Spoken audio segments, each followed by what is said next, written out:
بەڵام ئەوەی کە کێشەیە لەوانەیە بەشێک لە مامۆستایان بەشێک لە قوتابیان نەزانم بۆلۆنیا معنای چییە، بۆیە گرنگە بە هەر هیچ نەبی پرینسیپڵە ئاساسیەکانی بۆلۆنیا بزانی. مامۆستایان پێشەوەی ئەم باسی بۆلۆنیا بکەم بابەتەکەیە کە زۆر گرنگە ئەمە زانیاریمان دەبی دەربارەی ئەوش بابەتی ئایا تا ئێستا چەند جنێرێشن زانکۆ هەیە.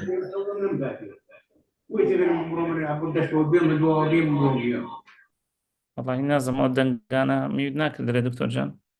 ئۆکێ. ئایا تا ئێستا چەند جنەرێشن لە زانکۆ هەیە، واتە چەند جیل لە زانکۆ هەیەەوە کە زۆر گرنگە لە بەوەی تێبگەین ئەمە بزانین ئێستا لە چێن دەرین و چمان پێویستە. طبعاً تا ئێستا 5 جیلی زانکۆ هەیە. من حەزم لێ بە وردی لە بۆتان باسکەم لەبەرەوەی پەیوەندی بە بابەتەکەمانەوە هەیە بە بۆلۆنیا. یەکەم جیلی زانکۆ کە یەک دەڵێن دەنگ نزمە ئەگە لای خۆت هەندێک دەنگ زیاد کە ئەگەر کێشە هەیە دەڵێن دەنگ نزمە زۆر باش لای تو فولەتەوە. بەڵێ یەکەم جیلی زانکۆ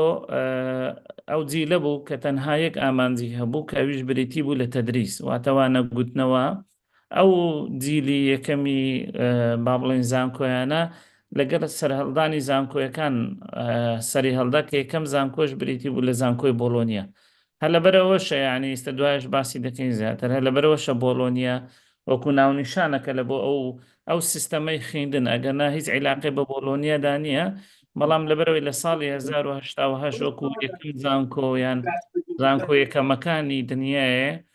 ئەو بابەتە لەوێن دەرسەری هەڵدا زانکۆ هەر بە ناوی لێندرا. تەمان ئەو زانکۆیش کە سەری هەڵدا لە سەرەتادا مەبەستەکەی کە تیچینگ بوو زیاتر ئاعتیمادی دەکردە سەر لایبرەری، واتە ئاعتیماد دەکردە سەر کتێبخانەکان. بەردەوام بوو جیلی یەکەمی زانکۆیەکان هەتا شۆڕشی پیشەسازی هات کە شۆڕشی پیشەسازی هات دوای تقریبا 700 ساڵ لە دامەزرانی جیلی یەکەمی زانکۆیەکان. جیلی دووەمی زانکۆیەکان هات ئەو جیلە بابەتە چتکەی زیاد کرد لە بۆ ناو زانکۆ کە بریتی بوو لە توێژینەوە. یعنی تەسەوڕکەن بابەتی توێژینەوە لە ساڵی 1970ەکان لەوانەیە پێشتریش هاتبیتە ناو زانکۆ وەکو جیلی دووەم. ئەوەش بەردەوام بوو هەتا وەکو جیلی سێمی زانکۆیەکان کە دوای شەڕی جیهانی دووەم جیلی سێمی زانکۆیەکان هات شتەشکەی زیاد کرد لە غێری تەدریس لە غێری وانە گوتنەوە لەگە توێژینەوە کە ئەویش بریتی بوو لە خزمەتکردنی کۆمەڵگا.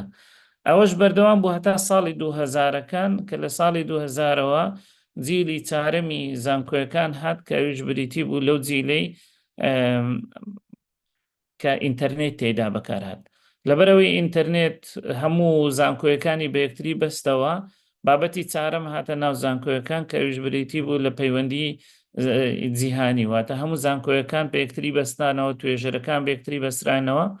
بەردەوام بوو هەتا ساڵی 2022. لە ساڵی 2022 لە مانگی 11 دوای ئەوەی کە با بڵێن AI زیرەکی دەستکرد پەیدا بوو جیلی پێنجەمی زانکۆیەکان هات کە بریتی بوو لەو جیلەیەکەوە AI زیاد کرد. یعنی بە کورتی تاوەکو ئێستا 5 جیل لە زانکۆ هەنا بە ئەو 5 جیلە ئاخر جیلیانەوەی کەەوە چۆن ئێمە بتوانین زیرەکی دەستکردیانەوەی کە ئەمە پێ دەڵێن ژیری دەستکرد کە خۆشبەختانە ئەو ساڵە کە زانکۆی سەلاحەدین بڕیاری هەموو قسمەکانی کە تا ئێستا 86 قسمی هەیە هەر هەمووی لە منهەجی AI دابنێ. لێرە ئەو بابەتەی کە دەمینێتەوە دکتۆر جان وەڵاهی ئێستا حەلی دەکەین دکتۆر جان. ئێستا جەنابەت بەردەوام بە ئەوە ئێستا ئەڵاوەکەمان لابرد کە بتوانن خۆیان ئەنمیوت بکەن. تاوە دکتۆر جان دەستخۆش بە نسبەتی بۆلۆنیا پاش ئەوەی کە ئەمە ئەو با بڵێن کورتەماندا دەربارەی جیلەکانی زانکۆ تێگەیشتن کە ئێستا ئەمە لە جیلی پێنجەمی زانکۆینە و زۆربەی زانکۆیەکان طبعاً یەکەم زانکۆ لەسەر ئاستی دنیا کە بڕیاریدا ژیری دەستکرد بەکاربیینی لە جیلی پێنجەم بریتی بوو لە زانکۆی شەنگهای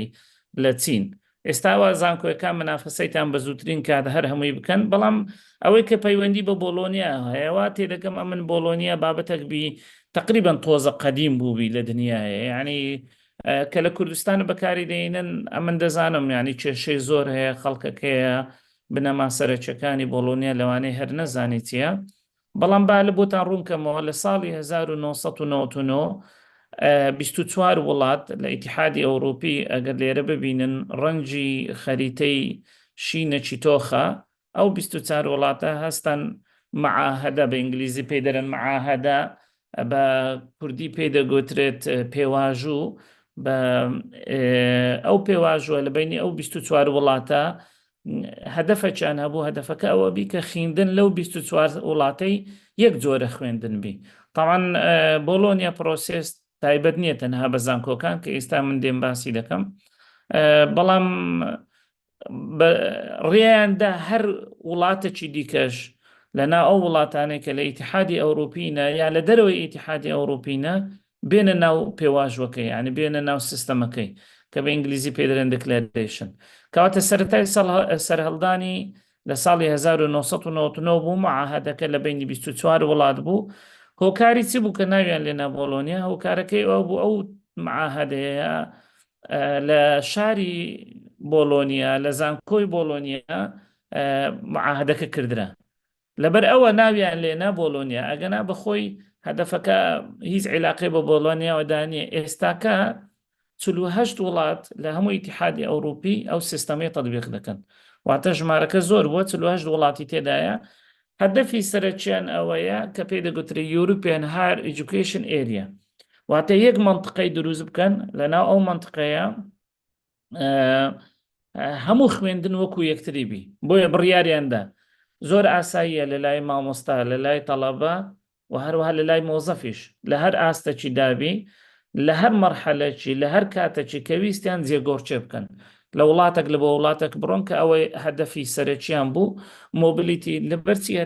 هەدەفەکە ئەوە بوو کە خوێندنەکە یەکە مادام سیستەمەکە یەک سیستەمەکەواتە لە هەر شوێنەکە بخینن هیچ کێشەی نییە لۆیە لە سەرەتاوە ئەوان دایانە ئامانجی سەرچیان لە بۆلۆنیا بریتە لە دروستکردنی European Higher Education Area واتە یەک منطقەی دروست دەکەن لە بۆ خوێندنی باڵا ئەو منطقەیە هەر هەمووی سیستەمی خوێندنەکەی وەکو یەکە بەڵام ئەوەی کە زۆر گرنگ بوو لەو سیستەمە خاڵک بوو ئەوان کاتەکە دایانە ئەوە نەبوو بڵێن یاڵە دامان ناوتەوا و بڕیارێکیاندا کە ئەو بڕیارە بە گرنگترین بڕیاری بۆلۆنیا دادەندرێ ئەوش بڕیارەکە لەوەی دابوو پێویستە هەموو 2 ساڵ جارێک ئەو سیستەمەی ئەپدێت بکەنەوە بۆیە تا ئێستا ئەو سیستەمە یعنی بە معدەلی ئەپدێت دەکردرێتەوە کە ئێستا من دێمە سەری چۆن ئەپدێتی دەکەنەوە ئەگە سەیریکەم لە 99 کە بۆ بۆلۆنیا دانرا بەردەوام بوو 2001-2003 تا ئێستا دواتر ئەم با بڵێن بنەما سەرچەکانی کە باسم کرد پێتان دەڵێم ئەو دۆکیومنتانە لە چەند دەردەچی چێ بەشداری تێدا دەکە هەرچی موسسەی گەورە هەیە لەناو ئیتیحادی ئەوروپی هەر هەمووی بەشداری تێدا دەکە بەڵام خاڵەکی ئەساسی کە پێشتر زۆر کەم بوو ئەوش بریتی بوو لە کوالیتی ئەشوڕانس بۆلۆنیا پرۆسس مەبدا ئەساسەکەی لەسەر ئەساسی کوالیتی ئەشوڕانس دانا هە لەبەر ئەوەش کە ئەمە با بڵێن موسسەکی زۆر گەورەی ئەوروپی هەیە کە پێی دەگوترێت ئینکا ئەو ئینکایە کوالیتی ئەشوڕانس جنسیە لە هەموو ئەوروپا با بڵێن کوالیتی ئەشوڕانسی هەموو ئەوروپا بڕێوە دەبا ئەوانە هاتن سەرپەرشتی ڕئیسیان کرد گەلەوەی ئیتیحادی ئەوروپی یونسکۆ هەرچی موسسەی زەخمی خوێندنی باڵا هەیە هەر هەمووی هاتە ناو سیستەمی بۆلۆنیا چیە مەبەستە سەرچەکەیان چیە لەبەرچی بۆلۆنیا یعنی دانرا یەکەم ئەمە دەزانین بۆلۆنیا لە سەرەتادا 6 خاڵیان لەدانا خاڵی ئەساسی ترین خاڵی بۆلۆنیای بریتی بوو لەوەی کە گۆڕانکاری بکردرێ لە شێوازی خوێندن لە شێوازێکی پاسف لە بۆ ئاکتف چیان ناولێنە ئەو پاسف لە بۆ ئاکتڤە گۆڕانکاریە یعنی ناچالک لە بۆ چالک بابەتە چیان زیاد کرد بە ناوی کردیت کە ئەمن ئیستاکە باسی دەکەم یعنی ئیتر لەو ساڵەوە لە 99 لە زانکۆیەکانی کە بۆلۆنیا جێبەجێ دەکەن شتێک نما بە ناوی دەرەجە بەڵکو لە جاتی ئەوەی کردیتیان دانا کە کردیتەکەش دواتر باسی دەکەم ناوی ECTS ئەو سیستەمە لە ساڵی 99 6 خاڵی لە خۆی با بڵێنە خۆی گرتبوو بەڵام 2 ساڵ دواتر کە ئەبدێتیان کردەوە هەستان 2 خاڵی عفوسێ خاڵی دیکەیان لە بۆ سیستەمەکەی زیاد کرد کە لە ئەبدێتی دووەم لە ساڵی 2001 خاڵێکی زۆر گرنگیان زیاد کرد کە ئەوش لایف لۆنگ لێرنینگ بوو واتە لە ساڵی یەکەم خاڵی گرنگی بریتی بوو لە کردیت کە ACTS بوو لە ساڵی 2 ساڵەکەی دواتر خاڵشکیان زیاد کرد کە ئەوش بریتی بوو لە لایف لۆنگ لێرنینگ ئەو سیستەمە بەکاملی سیستەمەکە مامۆستاتەیدا ڕۆڵی کەمترە لە تەڵەبە یان با بڵێن بەسەرێکی تری بڵێن تەڵەبە زیاتر قوتابی خوێندکار زیاتر ڕۆڵی هەیە وەک لە مامۆستا بۆیە سیستەمەکە پشت دەبەستی بە ستودنت سنتەر یەکەم شت ئەو سیستەمە بە ستودنت سنتەر پشت دەبەستی بەڵام لێرە کە بابەتی لایف لۆنگ لێرنینگ هاتە ناو بابەتی بۆلۆنیا لایف لۆنگ لێرنینگ یعنی خوێندن لە بۆ ژیانە خوێندن تەنها لە بۆ ناو قاعەی نییە لەبەر ئەو سەبەبەی خەڵکی دیکەش هات بەشداریان کرد لە سیستەمەکە یعنی با بڵێن هەیە تەڵەبە نییە هەیە عمری گەورەیە هەیە ئەعدادی تەواو نەکردێ بەڵام ئێستا دێتن لە ناو زانکۆیەکان دەخینن لەو حالەتەی بەشداری ناکە ینی لە ناو کلاس نییە چ دەکا مەجبوری ئەتوو بە ئۆنلاین شتی پێ بڵێ بۆیە بابەتە چیان دانا لە ناو بۆڵینە پێ دەڵێن ئینفۆرمیشن کۆمیونیکیشن تەکنەلۆژیان پێ دەڵێن ICT کەواتە بنەمای سەرەکی ستودنت سنتەرە قوتابی سنتەرە دواتر ئەو قوتابی سنتەرە بۆی ئەمە زانیاریەکانی بگەینین پێویستی بە چەندین توول هەیە ئەو توولانە کە پێیان دەگوترێت توولەکانی ICT ئەو سیستەمە بە بەردەوامی دەبی ئەبدێت بکردرێتەوە هەرچی خەلەل هەیە دەبی چا بکردرێتەوە طبعا ئەمە دەزانین ئەبدێتکردنەوەی هەر سیستەمەک پێویستی بە توێژینەوە هەیە بۆیە سێمین بابەت لە ناو ئەو جێبەجێکردنی بۆلۆنیا بریتی بوو لە توێژینەوە هەدەف چییە لەبەرچی ئەمە ئەو ئیشانە دەکەین هەدەفەکمان هەیە کە ئەمە ئێستا دێن باسی دەکەین ئەو هەدەفەش بریتێ لەوەی کە ئەو قوتابیانە یان ئەو خوێندکارانەی کەوا تەخەڕوج دەکەن لەو سیستەمەی پێویستە فکرەی بە بازاڕیان هەبی یعنی ئەمە کە پێی دەگوترێت پێشەنگکاری یان بازارسازی کە بە ئینگلیزی پێی دەگوترێت ئینتەرپرینەرشیپ ئەو بابەتە سەرچیانە ئەوانە ناکە هۆکارەکەن لە بۆ جێبەجێکردنی سیستەمی بۆلۆنیا طبعا مامۆستایانەوانەی کە بەشدارن بەشکتانە من لێرە دەبینم هەر بە ناویش بیدتان دەزانم ئەوانە ئەو پێنج بابەتەی کە لێرە دەبینن ئەوانە ئەو مۆدیولانە نەکە ئەمە لە پێداگۆجی باسی دەکەین کەواتە دەگەینە ئەوەی کەوا ئەو نەتیجەی کەوا پێداگۆجی بریتێ لەو خولەی کەوا مامۆستایان فێر دەکات چۆن بۆلۆنیا پرۆسێس جێبەجێ بکەن هەرچەندە ئەمە دەزانین تا ئێستا زۆربەی زانکۆیەکان لە بینی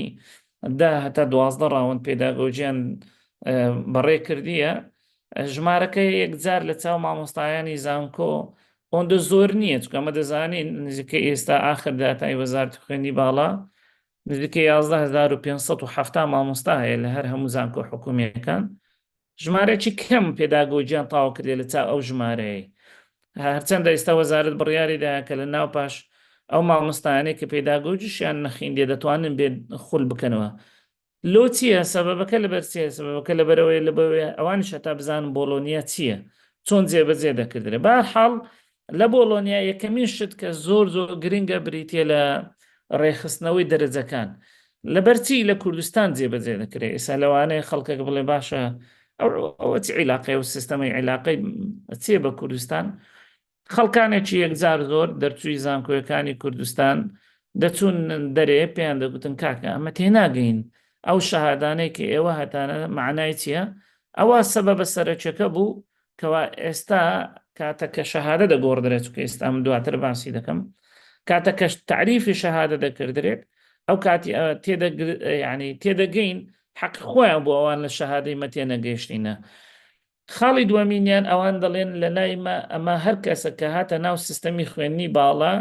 سیستەمەکە 3 مەرحەلەی لە دوای یەکە مەرحەلەی یەکەم بەکەلۆرۆسە مەرحەلەی دووەم ماستەرە مەرحەلەی سێمینیان دکتۆرایە هەر کەسە کە هاتە ناو سیستەمی بەکەلۆرۆس مافی هەیە بەردەوام بی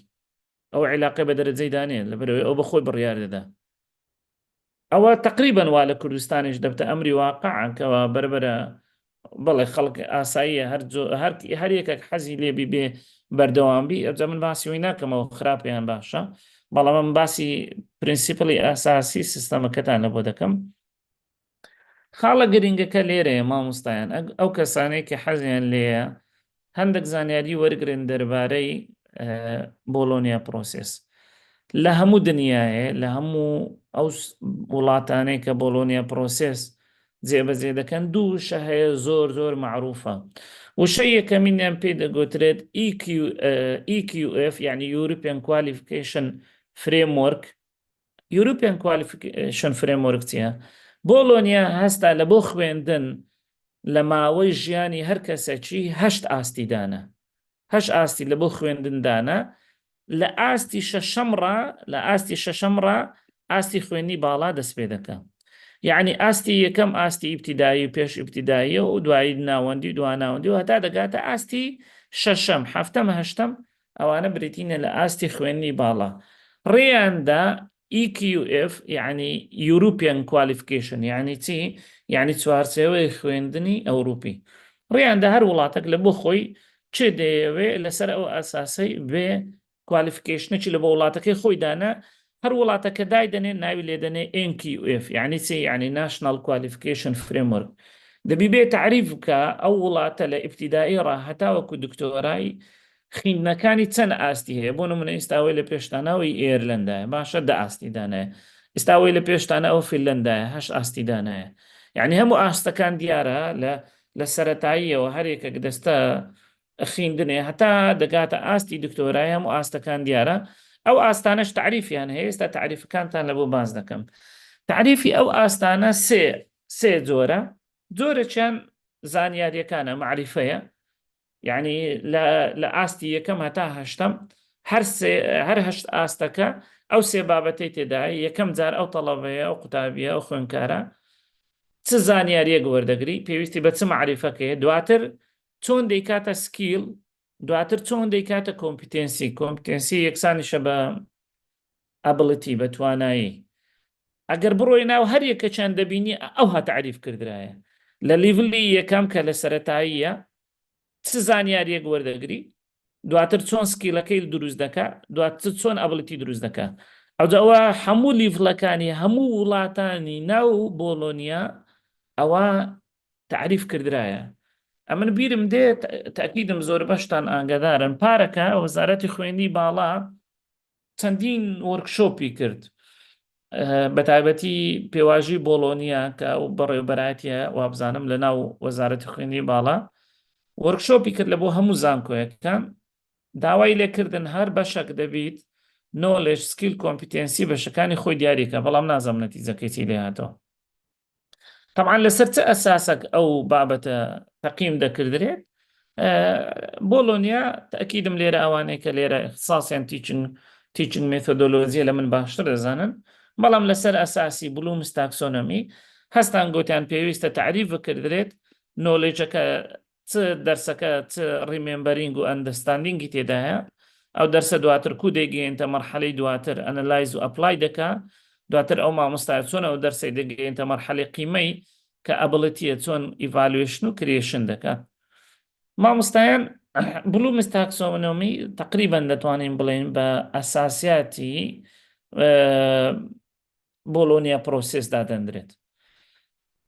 لەناو ئەوانە تەنها بلوم ڕۆلی سەرەکی نییە، بەڵکو چەندین با بڵێن سکیل هەیە کە پێیان دەگوترێت سکیلەکانی سەدەی 21 من دواتر دەتوانن ئەوە هەیە پێی دەگوترێت World Economic Forum. World Economic Forum شوێنێکی زۆر باشە کە مامۆستای زانکۆ بە معدەلی بچی شتێتەدا بخینتەوە. چ دەکا World Economic Forum؟ هەموو مانگە ریپۆرتێکی دادەنێت دەڵێتن لە ناو پاش چ سکیلێک پێویستە لە بۆ مامۆستای زانکۆ، چ سکیلێک پێویستە لە بۆ قوتابی زانکۆ، بەڵام سکیلەکانی تقریبان دیارە و سکیلە ئەساسیانەیە، هەرچەندە ئێستا ئەو سکیلە ئەساسیانەش گۆڕایە ئایشی لە بۆ زیاد بووە کە پێویستە هەم مامۆستای زانکۆ هەم با بڵێن قوتابی زانکۆش هەم ئای بزانی. طبعا کریتیڤیتی، کریتیکال تینکینگ، کۆمیونیکیشن، کۆلابرێشن زۆرە، نزیکەی وابزان 19 ئەگە زیاتریش نەبی لە سکیلەکانی سەدەی 21 دوای دەتوانن ئەنگۆ تەمەشایکەن دووبارەی دەکەمەوە World Economic Forum کە ئەوە بە شوێنێکی زۆر باشدا دەندرێت. مامۆستایان لەناو ئەو بابەتانەی کە بۆلۆنیا احتیمامی پێدەدا بریتێ لە مەنهەج. طبعاً ئێستا الحەمدوللا وا بەرەبەرە لە ناو زانکۆیەکان ئەو بابەتە جێ خۆی کردیتەوە دەزاندرێت لە بۆلۆنیای ئەمە چەند جۆرێک لە مەنهەجمان هەیە. بە شێوەیەکی ئەساسی دوو جۆر مەنهەجمان هەیە. مەنهەجێکمان هەیە پێی دەگوترێت کۆر، مەنهەجێکیشمان هەیە پێی دەگوترێت ئۆپشن یان ئیلێکتیڤ. کۆر ئەوە ئاساسیە، ئیلێکتیڤەکە چەند دەرسێکدا دەندرێت تەڵەبەکان بەخۆیان دێن ئەو دەرسانە اختیار دەکەن، بەڵام ئەوەی کە زۆر گرنگە لە ناو کۆرەکانیش هەندێک دەرسمان هەیە پێیان دەگوترێت پریڕکویزت. پریڕکویزتی یعنی ئەو دەرسە هەتاوەکو نەیخینی ئەو تەڵەبەیە ناتوانانی بڕواتە مەرحەلەکەی دیکە. یان بۆ نمونە ئەگەر بێت و لێرە دەرسی کالکولەس پریڕکویزت بی لە بۆ ئەلجەبرا، ئەو تەڵەبەیە ناتوانانی ئەلجەبرای بخینی هەتاوەکو دەرسی پریڕکویستەکەی کە کالکولەسە دەرنەچی تێیدا. بۆیە ئەمە دەرسەکانمان چەند جۆرەکمان هەیە لەو دەرسانە، پێویستە چۆنێتی دانانی با بڵێن کردیتەکان لە بۆ ئەوانە ئەمە ڕێک بخین. ئەوەی کە گرنگە مەنهەجەکە دەبیتن هەموو لایەنەکانی کۆر و پریڕکویزت و ئیلێکتیڤی تێدا دیاربی کە ئێستا ئەمە متئەکیدم بەشێکی زۆر لە زانکۆیەکان ئەو مەراحلانەیان هەمووی بڕیە. بەڵام مشکلە ئەساسەکە لە جێبەجێکردنی بۆلۆنیای لە تعریفکردنی کردیتەکەی کە ئەوە بەشێکی زۆر لە مامۆستایان، بەشێکی زۆر لە قوتابیان خوێندکاران ئەوان ئەو مشکلانەیە نازانن چۆن تعریفی کردیتەکەی بکەن. مامۆستا وەکو پێشتریش باسم کرد لە سیستەمی بۆلۆنیا شتێکمانەیە پێی دەگوترێ ECTS واتە European Credit Transfer System. مانای چییە European Credit Transfer System؟ یعنی دیاریکردنی لایەنە چالاکیەکان و چالاکەکان و ناچالاکەکانی ئەو تەڵەبەی کە ئێستا ئەمە لێرە لە بۆتانی باز دەکەم. لە سیستەمی بۆلۆنیا هەر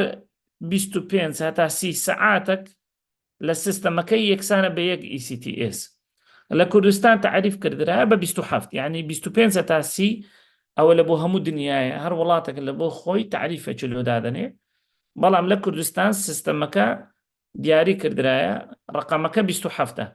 واتە هەر تەڵەبەک 27 سەعاتی چالاک و ناچالاک ئێستان باسی دەکەم وەرکلۆدی پێدەگوترێت 27 سەعات یەکسانە بە یەک ECTS. یعنی ئەگەر بێت و ئەمن تەڵەبەکمان هەبی ئەو تەڵەبەیە بێ لۆ ئەوەی بەکەلۆریۆس تەواو بکە بەکەلۆریۆس پێویستی بەوەیە ئەو تەڵەبەیە لە ماوەی 4 ساڵ لە بینی 180 هەتا 240 ECTS بخینی. چونکە لێرە تۆزێک شتەکە ڕاضیاتیە هەندێک بە درێژتر باسی دەکەم. مامۆستایان ئەمە لە بۆلۆنیا سمستەرمان هەیە نەک ساڵمان هەبی، واتە ئەگەر تەڵەبەک بە 4 ساڵان بەکەلۆریۆسی تەواوکە 8 سمستەرمان هەیە، واتە لە هەر سمستەرێکی پێویست ئەو تەڵەبەیە 30 ECTS بخینی، 30 ECTS بخینی لە هەر سمستەرێکی. 30 ECTS 30 جارانی 27 کە چکە گوتمان لە کوردستان 27 ساعت حساب کردرایە، کەواتە دەبی لە ماوەی هەر سمستەرێکی تەڵەبەک هەموو تەڵەبەک 30 جاران 27 ساعت بە وجودی لە ناو قاعی لەگەر خوێندنی دیکەی کە ئێستا دواتر باسی دەکەم دەبی 11 ساعتەی هەبی، ئەوە لە هەر سمستەرێکی. کەواتە ئەمە لە هەر سمستەرێکی 30 ECTSمان هەیە. ئێمە 8 سمستەرمان هەیە یان ساڵی 2 سمستەرمان هەیە دەکات 6، کەواتە ئەو کەسە پێویستە 240 ECTS بخوێنی هەتا شەهادەی وەربگری کە پێ دەگوترێت بەکەلۆریۆس. بەڵام مەرجیش نییە 240 ECTS بخینی، 180 ECTSیش بخینی هەر دەتوانی شەهادەی بەکەلۆریۆس وەربگری. ئەوە تعریفی بۆلۆنیای لە کوردستان نازانم چۆنە، بەڵام لە عالەم ئەو هەیە 180 دەکاتە 6 کۆرس، چونکە هەر کۆرسێک دەبی 30 بخینی کەواتە دەکاتە 6 کۆرس. بۆیە هەندێک زانکۆ حتا لە کوردستانیش هەیە ساڵی یەکەم دەکەنە فاوندیشن. بۆ نمونە با بڵێن لە هەندەسەی تەڵەبەکانی هەندەسەی پێویستیان بە چەند بابەتێک هەیە کە زوروریە بیزانن، بە نمونە ماتماتیک و فیزیا لەگەر زمانی ئینگلیزی. ئەو کولیە دێ لە جاتیەوەی دەرس دابنێ لە بۆ ئەو ساڵی دێ دەڵێ تەڵەبەکانی خۆم تەقوێ پێ دەکەم لە چی لە ئینگلیزی لە ماتماتیک لە فیزیە کە ئەوانە بەقوت دەکا ئەو پێ دەگوترە فاوندیشن کەواتە ئێستا مەجالێکی هەیە تەڵەبەکەشی بەقوتکە ئینجا دواتر بچی 180 کردیت بخینی لێ مەرز نییە هەموو تەڵەبەت 240 ECTS بخینی لێرە لەبەر ئەوەی لە ناو بۆلۆنیای دەرسی کۆڕمان هەیە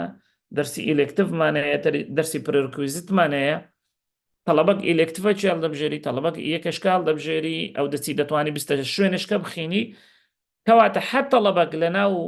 گروپەکەی خۆی لەوانەیە شەهادەکەی لەگەڵ تەڵەبەکەیت کەس جیاواز بی لەبەر ئەو سەبەب بەش کاتەکە تعریفی ECTS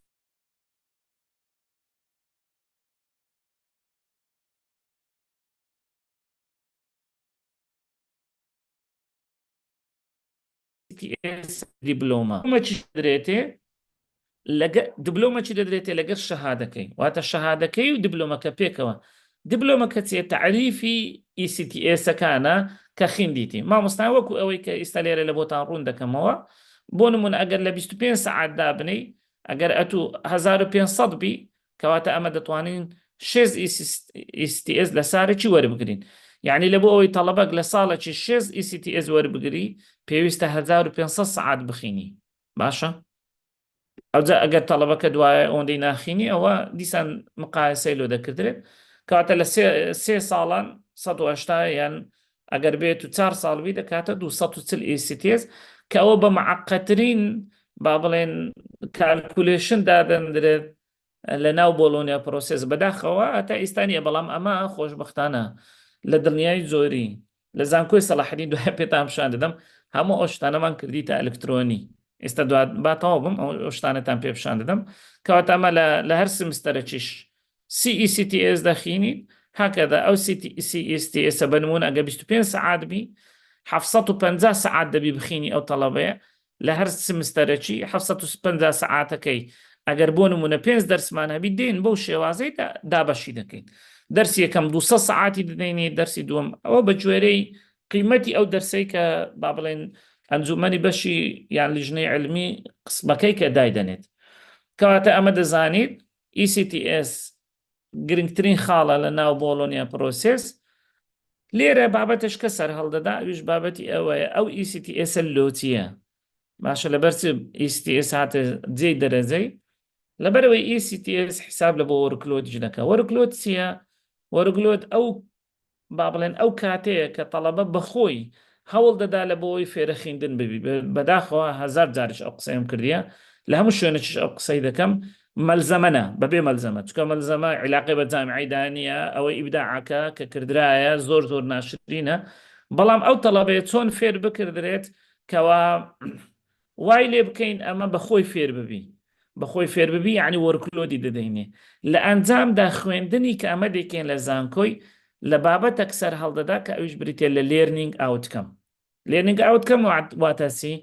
واتە دەرئەنجامی فێربوون لۆ لەبەرەوەی تەڵەبەکە بەخۆی اعتیماد دەکاتە سەر خۆی یعنی بەخۆی شتەکان دەچی بە دوایدا دەکەوی لۆیە لێرە لە زانکۆ بابەتی لێرنینگ لە پاش بۆلۆنیای نەما بۆ لێرنینگ ئاوتکەم کە ئەمە دائیمە لە پێداگۆجیش هەرچی بێ هانی دەدەین کاکە جان ئەوە لێرنینگ ئاوتکەمی مەیە کاتە کاتو دەبێ مامۆستاش لە بیرت نچی یەکەم شت پێویستە لێرنینگ ئاوتکەمت هەبی خاڵێکی دیکە کە زۆر گرنگە ئەوش بریتێ لە مۆبیلیتی دووبارە ئەوە لە کوردستان جێبەجێ ناکردرێت بەڵام ئێستا ئەمەوە خەریکین وەکو گوتم لە زانکۆی سەلاحەدین دەرسەکان تعریف دەکەین هەموو یەک کۆدیان دەدەینێ لەو حالەتەی تەڵەبە لە هەموو کاتەکی ئاساییە بڕوا یعنی بە کەیف خۆی بڕوا معنای چییە بۆ نمونە کولی تەربیەمان هەیە لەگە کولی علوم هەردوو قسم هەیە بۆ نمونە قسمی کیمیا لە هەردوو لایەن هەیە دەرسێک لە هەیە لە هەردوو لایەن ئەو تەڵەبەیە ئاساییە ئەم باسی ئێرە ناکەم لێرە جێبەجێ ناکردێ بەڵام لە دەرێ ئاساییە ئەو تەڵەبەیە بتوانی بڕوا ئەو دەرسەی لە شوێنێکی دیکە وەربگری زۆر ئاسای نەکار بڕوا لە شوێنێکە وەرگری دەتوانی لە زانکۆی یەکەم وەریگری ئەخیری بڕوا ئیمتیحانی لە شوێنێکی کە بکە و دەشتوانی ساڵێکی تەواوکە لەو زانکۆی بڕواتە ساڵێکی دیکە ینی حڕیەتی هەیە بە کەیف خۆی تەڵەبەکە بڕوە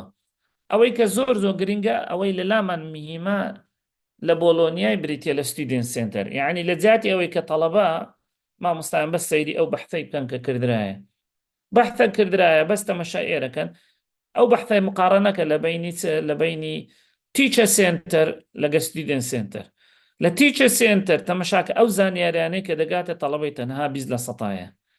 بەڵام لە ستودنت سنتر لەبەرەوەی تیچەریش بەشەکە لە سیستەمەکەی یعنی هەموو نییە ئێستا خیبرە نۆلێجی تیچەری لە تیچە سنتر لە بۆ تەڵەبەکە بە عقلی دانیشتنێ بەڵام لەوەی دیکە چکە وەرگلۆدە و هەوڵدانە تەڵەبەکە لە خۆی هەوڵ دەدا ستودنت سنتر 80% زانیاریەکان تەڵەبەکە بە خۆی کۆی دەکاتەوە بۆیە سیستەمی بۆلۆنیا یەکەم قسەتەیدا بریتە لەوەی کە ئەمە سیستەمەکەی بگۆڕین لە تیچە سنتر لە بۆ ستودنت سنتر لێرە چمان دەبی ئەمە شێوازی وانە گوتنەوەکانمان بگۆڕین لەبەرەوەی تەڵەبە ڕۆڵی هەیە کەواتە ئەمە بەشێکی دیکەشدا دەکەین لە بۆ تیچنگ مەثۆدۆلۆجی کە ئەوش بریتە لە ئاکتیڤیتیەکان دەبی ئەو چالاکیانەی لێرە دواتر ئەمن ئەگە کردرا ئەو پرزنتێشنەی دەنێرم لە بۆ دکتۆری هیمداد ئەو چالاکیانەی لێرە دەبی بەسپاسەوە دکتۆر هەر داوامان دەکرد بەزماتم بە خۆت وەرگۆ پاشی لەوان بنێرە لەگەڵ تۆمارەکەی بڵاوی دەکەینەوە بەسەر چاوان بەشەکی زۆری ئەو چالاکیانەی لێرە دەبی لە ناو محازەرەکانمان هەبی لەوانەیە لەوەی زۆر باشتر بی ئێستا هی نوێتری شەبی بەڵام دەبیت ئەوە تەنها محازەڕی ئێمە پاوەرپۆین نەبی و دانیشین قسەی بکەین و تەڵەبەکان جێمالێ ئەو پێی ناگۆترێ بۆلۆنیا ئەمن ECTSم هینایەتە زەی دەرەجەی و مامۆستاش هەر مامۆستاەکەی جاران قسەی بکە نەخێر دەبی وەکو گوتمانەوەی کە لێرە هەیە بۆ نمونە من یەک لەو شتانە کە بە شانازیەوە دەرم بابەتەکە کە پێی دەگوترە فلیپت کلاسڕۆم ئاکتیڤیتیز بە خۆشبەختی ئەوە دکتۆر هیمداد بەخۆی سەرپەرشتێویشەی دەکا کتێبێکی زۆر باشیە بە زمانی کوردێکی زۆر پەتی بە ناوی دکتۆر پۆلەکەت بەرەواش بکەوە پۆلەکەت بەرەواش بکەوە بە کتێبی دەنجیشێ بە چاپیشێ بەڵێ حەزم لێ بوو بە خۆت بڵێ پۆلەکەت بەرەواشکەوە یعنی فلیپیکەوە یعنی هەڵی جێڕەوە زۆر خۆشە بڕوا بکەن کاتێک ئەو شتانە کە دەینێ ناوقاعی یەک لەو با بڵێن چالاکیە سەرچیانەی کە ئەمە زۆر ئیحتیمامی پێ دەدەین کورە نەک هەر تەنها لە تەدریس حتا لە ئیدارەکردنیش کە بریتێ لە کێشە دروستکردن ینی چۆن عفۆنەک کێشە دروستکردن ینی لەسەر ئەساسی بوونی کێشە بێ حەل ببینیەوە تەڵەبە فکر لێ بکاتەوە ئەو چالاکیانە من بەڕاستی ناتوانم لێرە هەمووی باسکەم بەڵام زۆر گرینگە ئەو بابەتانە بێتە ناو محازەڕەی ئەمە کاتەکەیە کە گرێتە پێداگۆجی چەند خاڵەکە هەیە پێی دەرێن بە ئەساسیاتی پێداگۆجیدا دەندرێ وەکو با بڵێن ڕێگایەک لە بۆ جێبەجێکردنی بۆلۆنیایی بە تایبەتی دوو بابەت هەیە زۆر گرینگە لە پێداگۆجی یەک لەوانە ئینتەرپرینەرشیپە کە پێشتر باسم کرد بازاڕسازی یان پێشەنگکاری بابەتی دووەم پێی دەگوترێت ئۆثێنتیک لێرنینگ ئۆثێنتیک لێرنینگ یعنی فێربوونی واقعیانە یعنی زۆر گرینگە مەسەلەن کە ئەمن دێم لە محازەڕەی نمونەی واقعی خۆمانی لۆ بهینینەوە بەداخەوە زۆر لە با بڵێن بابەتەکانی کە لە زانکۆیەکانی کوردستان هەیە ئەو نمونانەی کە تێیدا زۆر دوورن لە واقعی با بڵێن ئەوەی کە لە کوردستان هەیە ئەوە لە بەچیە لەبەروەیە کاتێک کە تەڵەبەتە خەڕوز دەکا بستە بازارێ واقعبین بی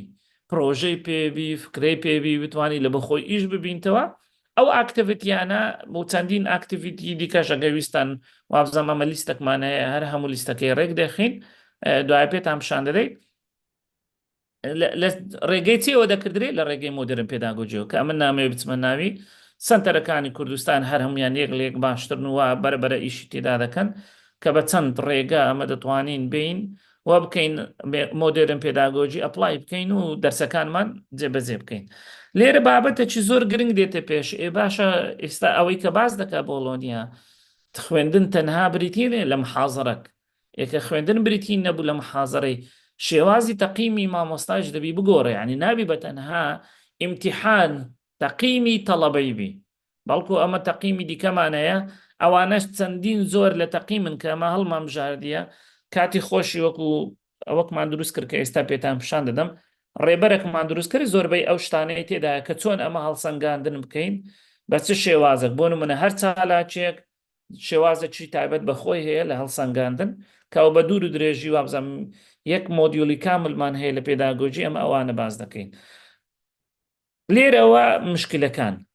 ڕاست ئەو قسانەی کە دەیکەین ئێستا لەوانەیە هەر چەندی کەس کۆمنتی هەبی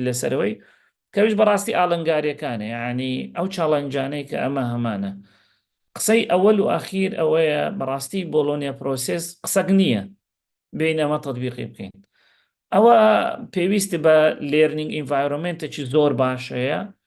پێویستە کلاسەکەت هەبێ ئەو کلاسە با بڵێن ئەو مێزانەی کە هەتە بسوڕێ وەکۆی کە ئەمە ئێستا لە پێداگۆجی هەمانە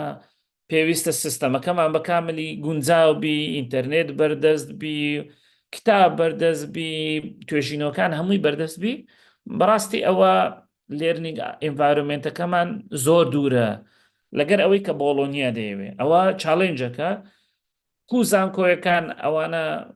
با بڵێن ئۆڤەرکەم دەکەن بەڕاستی ئەوە نازانم یعنی بە شێوازێک دەبی، بەڵام ئەو کێشەی گەورەیە بە تایبەتی کلاسەکانی مە زۆربەی ئەو مێزانەی کە ئەمە لە عفو ئەو کورسیانەی کە ئەمە لە سەری دادەنشین کورسی سابتە مەجاالوەی تێدانە ئەمە دانیشی تیمۆرگ بکەین مەجاالوەی تێدانێت تەڵەبەکان بڵێن پێکەوە ئیش بکەن، بەڵام دەبی ئەمە جێبەجێ بکەین. خاڵی ئەخیری کە بۆلۆنیا پرۆسس ئیشی لەسەر دەکات دیجیتال توولەکانە، ئەوەی کە لە سەرەتاوە باسم کرد ئینفۆرمیشن کۆمیونیکیشن تەکنەلۆجیە. یعنی زۆر گرینگە مامۆستا لە کاتی دەرزگوتنەوە ئەو تووڵانە بەکاربهینی. بڕوا بکە ئەمە بە حکمەوەی کە مامۆستاینە لە پێداگۆجی دەزانین کاتێککە دەچینە قاعی بەخوای تەڵەبە لە خۆشیە نازانین چ بکە، یعنی کاتێکە ئەم باسی تەڵەبەی ئەندەرگراجوێ دەکەمانی ئەوانەی کە لە بەکەلۆرۆسن. بۆ نمونە با دەست پێ بکەین، بۆ نمونە ئەمە زۆر گرینگە مامۆستا بزانین مودڵکو بەکاردەهینی. ئەوکە ئەمە ئێستا وابزانم وەزارەت سیستەمەکی مۆحەدی هەیە پێدەگوترێ LMS زانکۆ لە هەموو زانکۆیەکانی کوردستان هەیە. ئەو ساڵ زانکۆی سەلاحەدینیش جێبەجێ دەکا و زۆر زانکۆیەکانی دیکەش LMS زانکۆ بەدیلی مودڵە وەکو مودڵیشە ئەوانەی کە مودڵیان بەکارهینە دەزانن دەتوانن هەموو تووڵەکانی خۆیان بەکاربینن. زوم خۆشبەختانە ئێستا هەمووتان وا لەسەر زوومن دەتوانن بەکاربینن. پادلێت یەکەکە لەو تووڵانەی کە تەڵەبە هەست دەکا یعنی لە شوێنێکی جیاواز دانیشتە. مامۆستایان هەمووتان دەتوانن ئەوانە بەکاربینن، زۆر زۆر ئاسانە. تەڵەبەکان هەمویان ئەوانەی کە بەشدارن ئەو ئیشانەی وەکو چالاکی دەیکەن ئەمە لە داتا شۆی پیشانی دەدەین پادلێتەکەی و پێیان دەڵێن یا لەداینێن ئەو چالاکی خۆی دادنێ دەبتە منافەسەکی زۆر زۆر خۆش. ئەم بیرم دێپارەکە لە یەک دەرسەکانی کە بخۆم دەیرێمەوە بە ناوی هۆرمۆنات وەڵاهی لە ناو قاعی هەتا ئەمە چالاکیەکەمان کرد کچەک بەتەنێ دانیشت بوو دەستی ڕسمی زۆر جوانی یەک ڕسمی دروست کرد بوو. ئەمن قەڵەمەکەم هەیە کاتی خۆی لە سوید کۆمپانیایەک بە هەدیە دامێ زۆر زۆر خۆشم دەویست تم بۆ خوا و قەڵەمە لەکنە من زۆر تایبەتە فەرمەوە هەدیە لە تو نەی دەزانیت چ بکە ینی ئەو تووڵانەوە لە تەڵەبەی دەکات تەڵەبەم ینی هەست بە خۆشی بکە لە ناو قاعی و وەردپرێس ئەمن هانی مامۆستایان دەدەم بەڕاستی وەردپرێس زۆر زۆر گرنگی کورە زۆر ئاسانیشە فریە هەمومان ئەکاونتێکی لۆ خۆمان دروست دەکەیت. ئەو تەڵەبەیە ئەو بابەتانەی کەوا فێر دەبی دەچیت لەوێن دەر شەرحی دەکە. یعنی ئەمن دوونێ دەرسمە هەبووە پێم گوتینە بە تەڵەبەکان چێتوانی ئەوەی کە ئەوڕۆ ئەم شەرحم کرد بیکاتە کوردی لەوێن دەرداینێ بەخۆی بەردەستی ڕسمی دروستکە. وەردپرێس شوێنی پیشاندانی ڕێی خۆتە ینی ڕفلێکشنی خۆت لەوێن دەرپیشان دەدەی فریە هەموو مامۆستایەک دەتوانی هەموو تەڵەبەک دەتوانی لە بەخۆی دروستی بکە. طبعا ئۆپن باجمان هەیە هێشتا جارێ ئەوە مایە لەکنەما پرێزیمان هەیە بە تایبەتی ئێستا پرێزی بەشەکی نوێی زیاد کردێ بەناوی پرێزی AI بەس ئەتو برێ ئەو بابەتە ئەمە دەمەوێ سبەینی محازەڕەی لەسەر بدەمەوە یەکسەر بە خۆش شتەکت لەو ئامادە دەکات. ئەگەر نا دەڵێ ئەگەر ئەتو PDF-ەکەت هەیە PDF-ەکەم بدێ لەسەر ئەساسی ئەو PDF-ەی محازەڕەکت لەو ئامادە دەکات. کویزلێت کاتێککە ئەتو دەتەوێت لە ناو قاعی ئەوەی بکەی با بڵێن کویزی بە تەڵەبەکان بکەی لە جاتی برێ وەرەقەی دەربینن کویزەکەیان بە ئۆنلاین پێپشان دەدەی هەموو با بڵێن دەنگ دەدەن وەڵام دەدەنەوە. ئێستا تووڵەکی زۆر بەقوتر لەوانە پەیدا بووە کە ئەمن بەکاری دەینم یعنی بەخۆم هەز دەکەم کە بەڕاستی شتێک فێر دەبم لێ ئەوش پێ دەگوترێ مێنتیمیتەر. مێنتیمیتەر کاتێکە تو دەتەوێت بزانێت ڕێی تەڵەبەکانت لە ناو قاعی چۆنە یەکسەر مێنتیمیتەردا دەنێ کۆدێکی دەدات یا تەڵەبەکە سکان دەکات یەکسەر دەنگ دەدا ئەتو دەزانی تەڵەبەکان ڕێیان بەرامبەر تو چییە. بۆ نمونە لە کۆتایی محازەڕەکەی دەڵێم یاڵە ئەو محازەڕێمە ئەو ڕۆباسمان کرد چەند پەیوەندی بە بازاری کارەوە هەبوو یەکسەر تەڵەبەکان پێ دەرێ ئەوە یەکسەر کۆمنتێک با بڵێن وەکو ڕفلێکشنەکە لە بۆ تو ئەتوو دەزانی ئایا ئەو دەرسێکە گوتەوە مستەوایەکەی بای چەند بووە. طبعا لێرە ڕۆڵی مامۆستایان وەکو ڕۆڵی فاسیلیتەیتەر دەبی. ڕۆلی فاسیلیتەیتەر واتە ئاسانکار دەبی لۆ لەبەرەوەی مامۆستا گۆڕا نەوعیەتی تەدریسەکە گۆڕا لە تیچە سنتەر لە بۆ ستودنت سنتەر. دکتۆر جان 5-6 دقەلامدا بەس حەزم لێ هەندێک نمونەتان پێ برم. طبعا لەگەر 3-4 دقەیت کەش تەواوی بشکم پرسیار و وەڵام بەسەرچاوە دکتۆر جان ئەمە کە لە لامان گرنگە مامۆستا کە دەستە قاعی مادام بوویتە فاسیلیتەیتەر زۆر گرنگە سقەی دروستکە کۆلابرێشن تیمۆرک ئەوانە لە ناو قاعی دروستکە. بەڵام ئەمن حەزم لێ چەند نمونەی زانکۆی سەلاحەدینتان پێپشاندەم ئەگەر ئاسایی بی کە ئەمە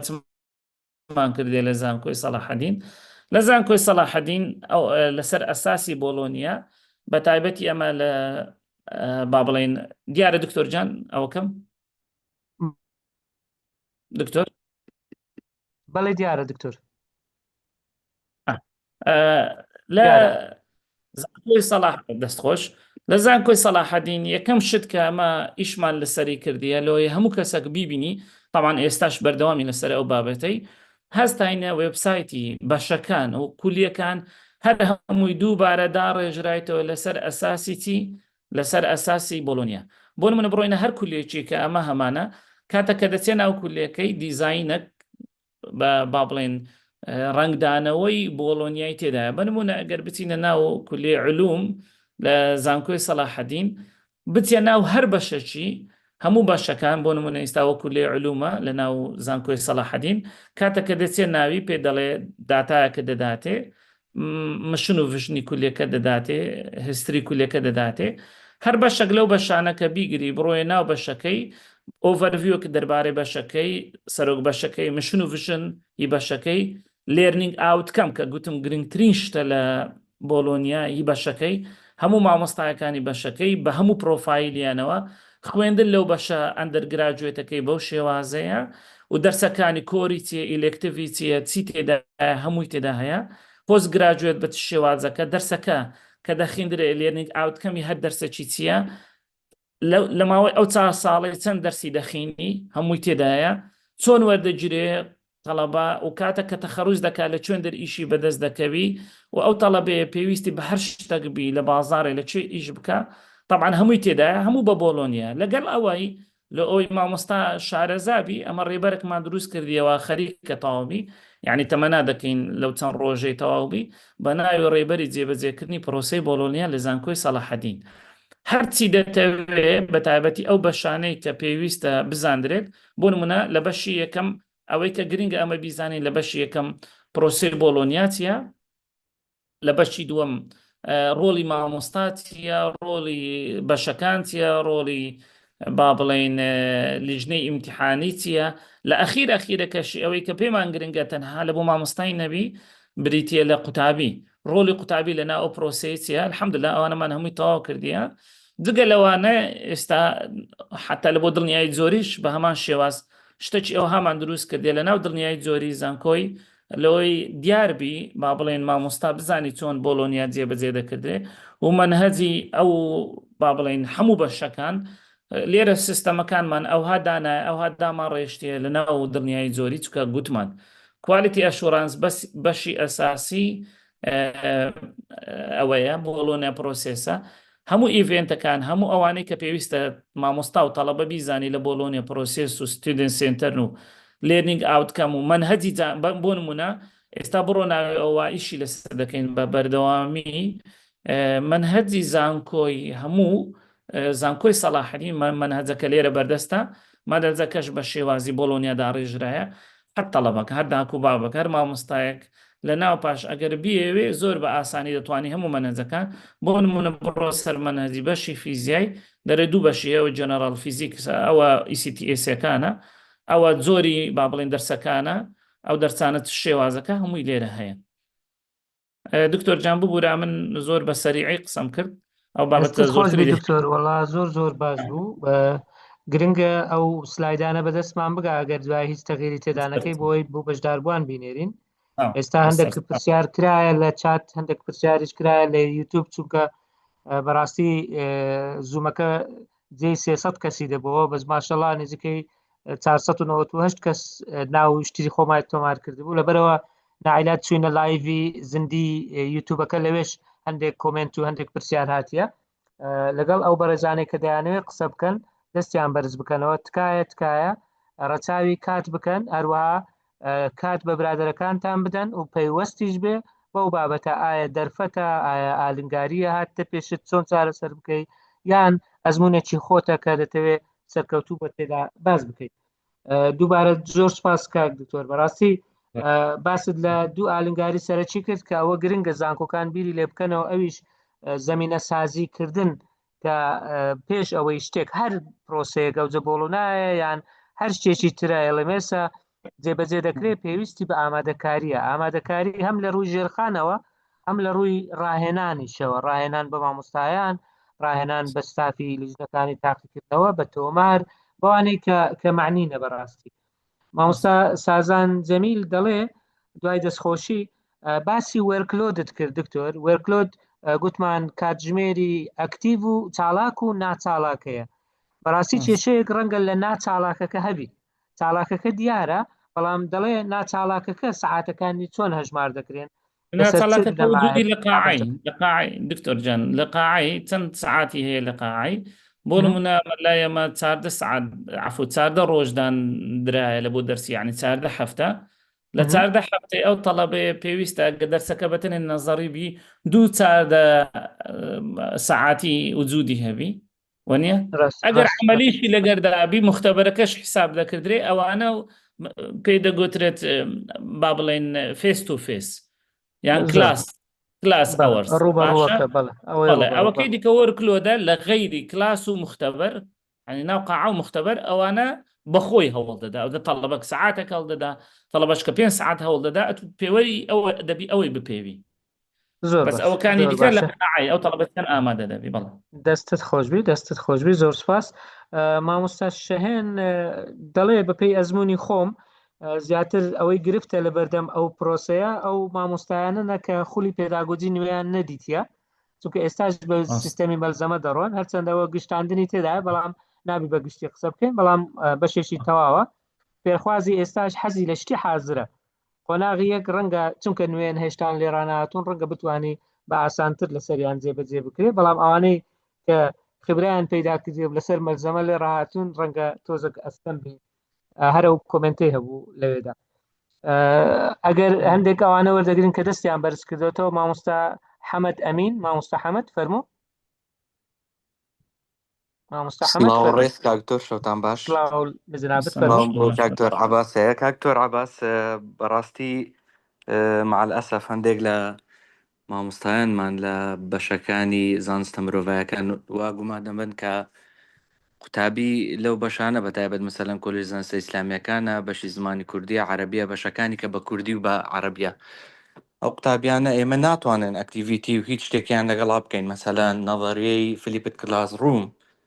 یاخود پرۆبلم بیست کلاس ڕووم، یاخود ئەوتانی کویزێکیان بە کاهوت پێ بکەین، یاخود لە پاتلێت شتێکی زۆرانیان بۆ بکەین. پێیان وایە ئەو شتە قورسە و ئەستەمە. حەزم لێ هەندێک ڕاوسەرنجی خۆت بەتایبەت لەسەر ئەو بەشانە بخەیتە ڕوو. دەستت خۆش بێ مامۆستا، دەستت خۆش بێ. زۆر سپاس مامۆستا حەمەد کە لەگەڵمان بووی. دکتۆر سێ-چار پرسیار وەردەگرم ئەو جەبەیەکەوە وەڵامیان دەدەیەوە.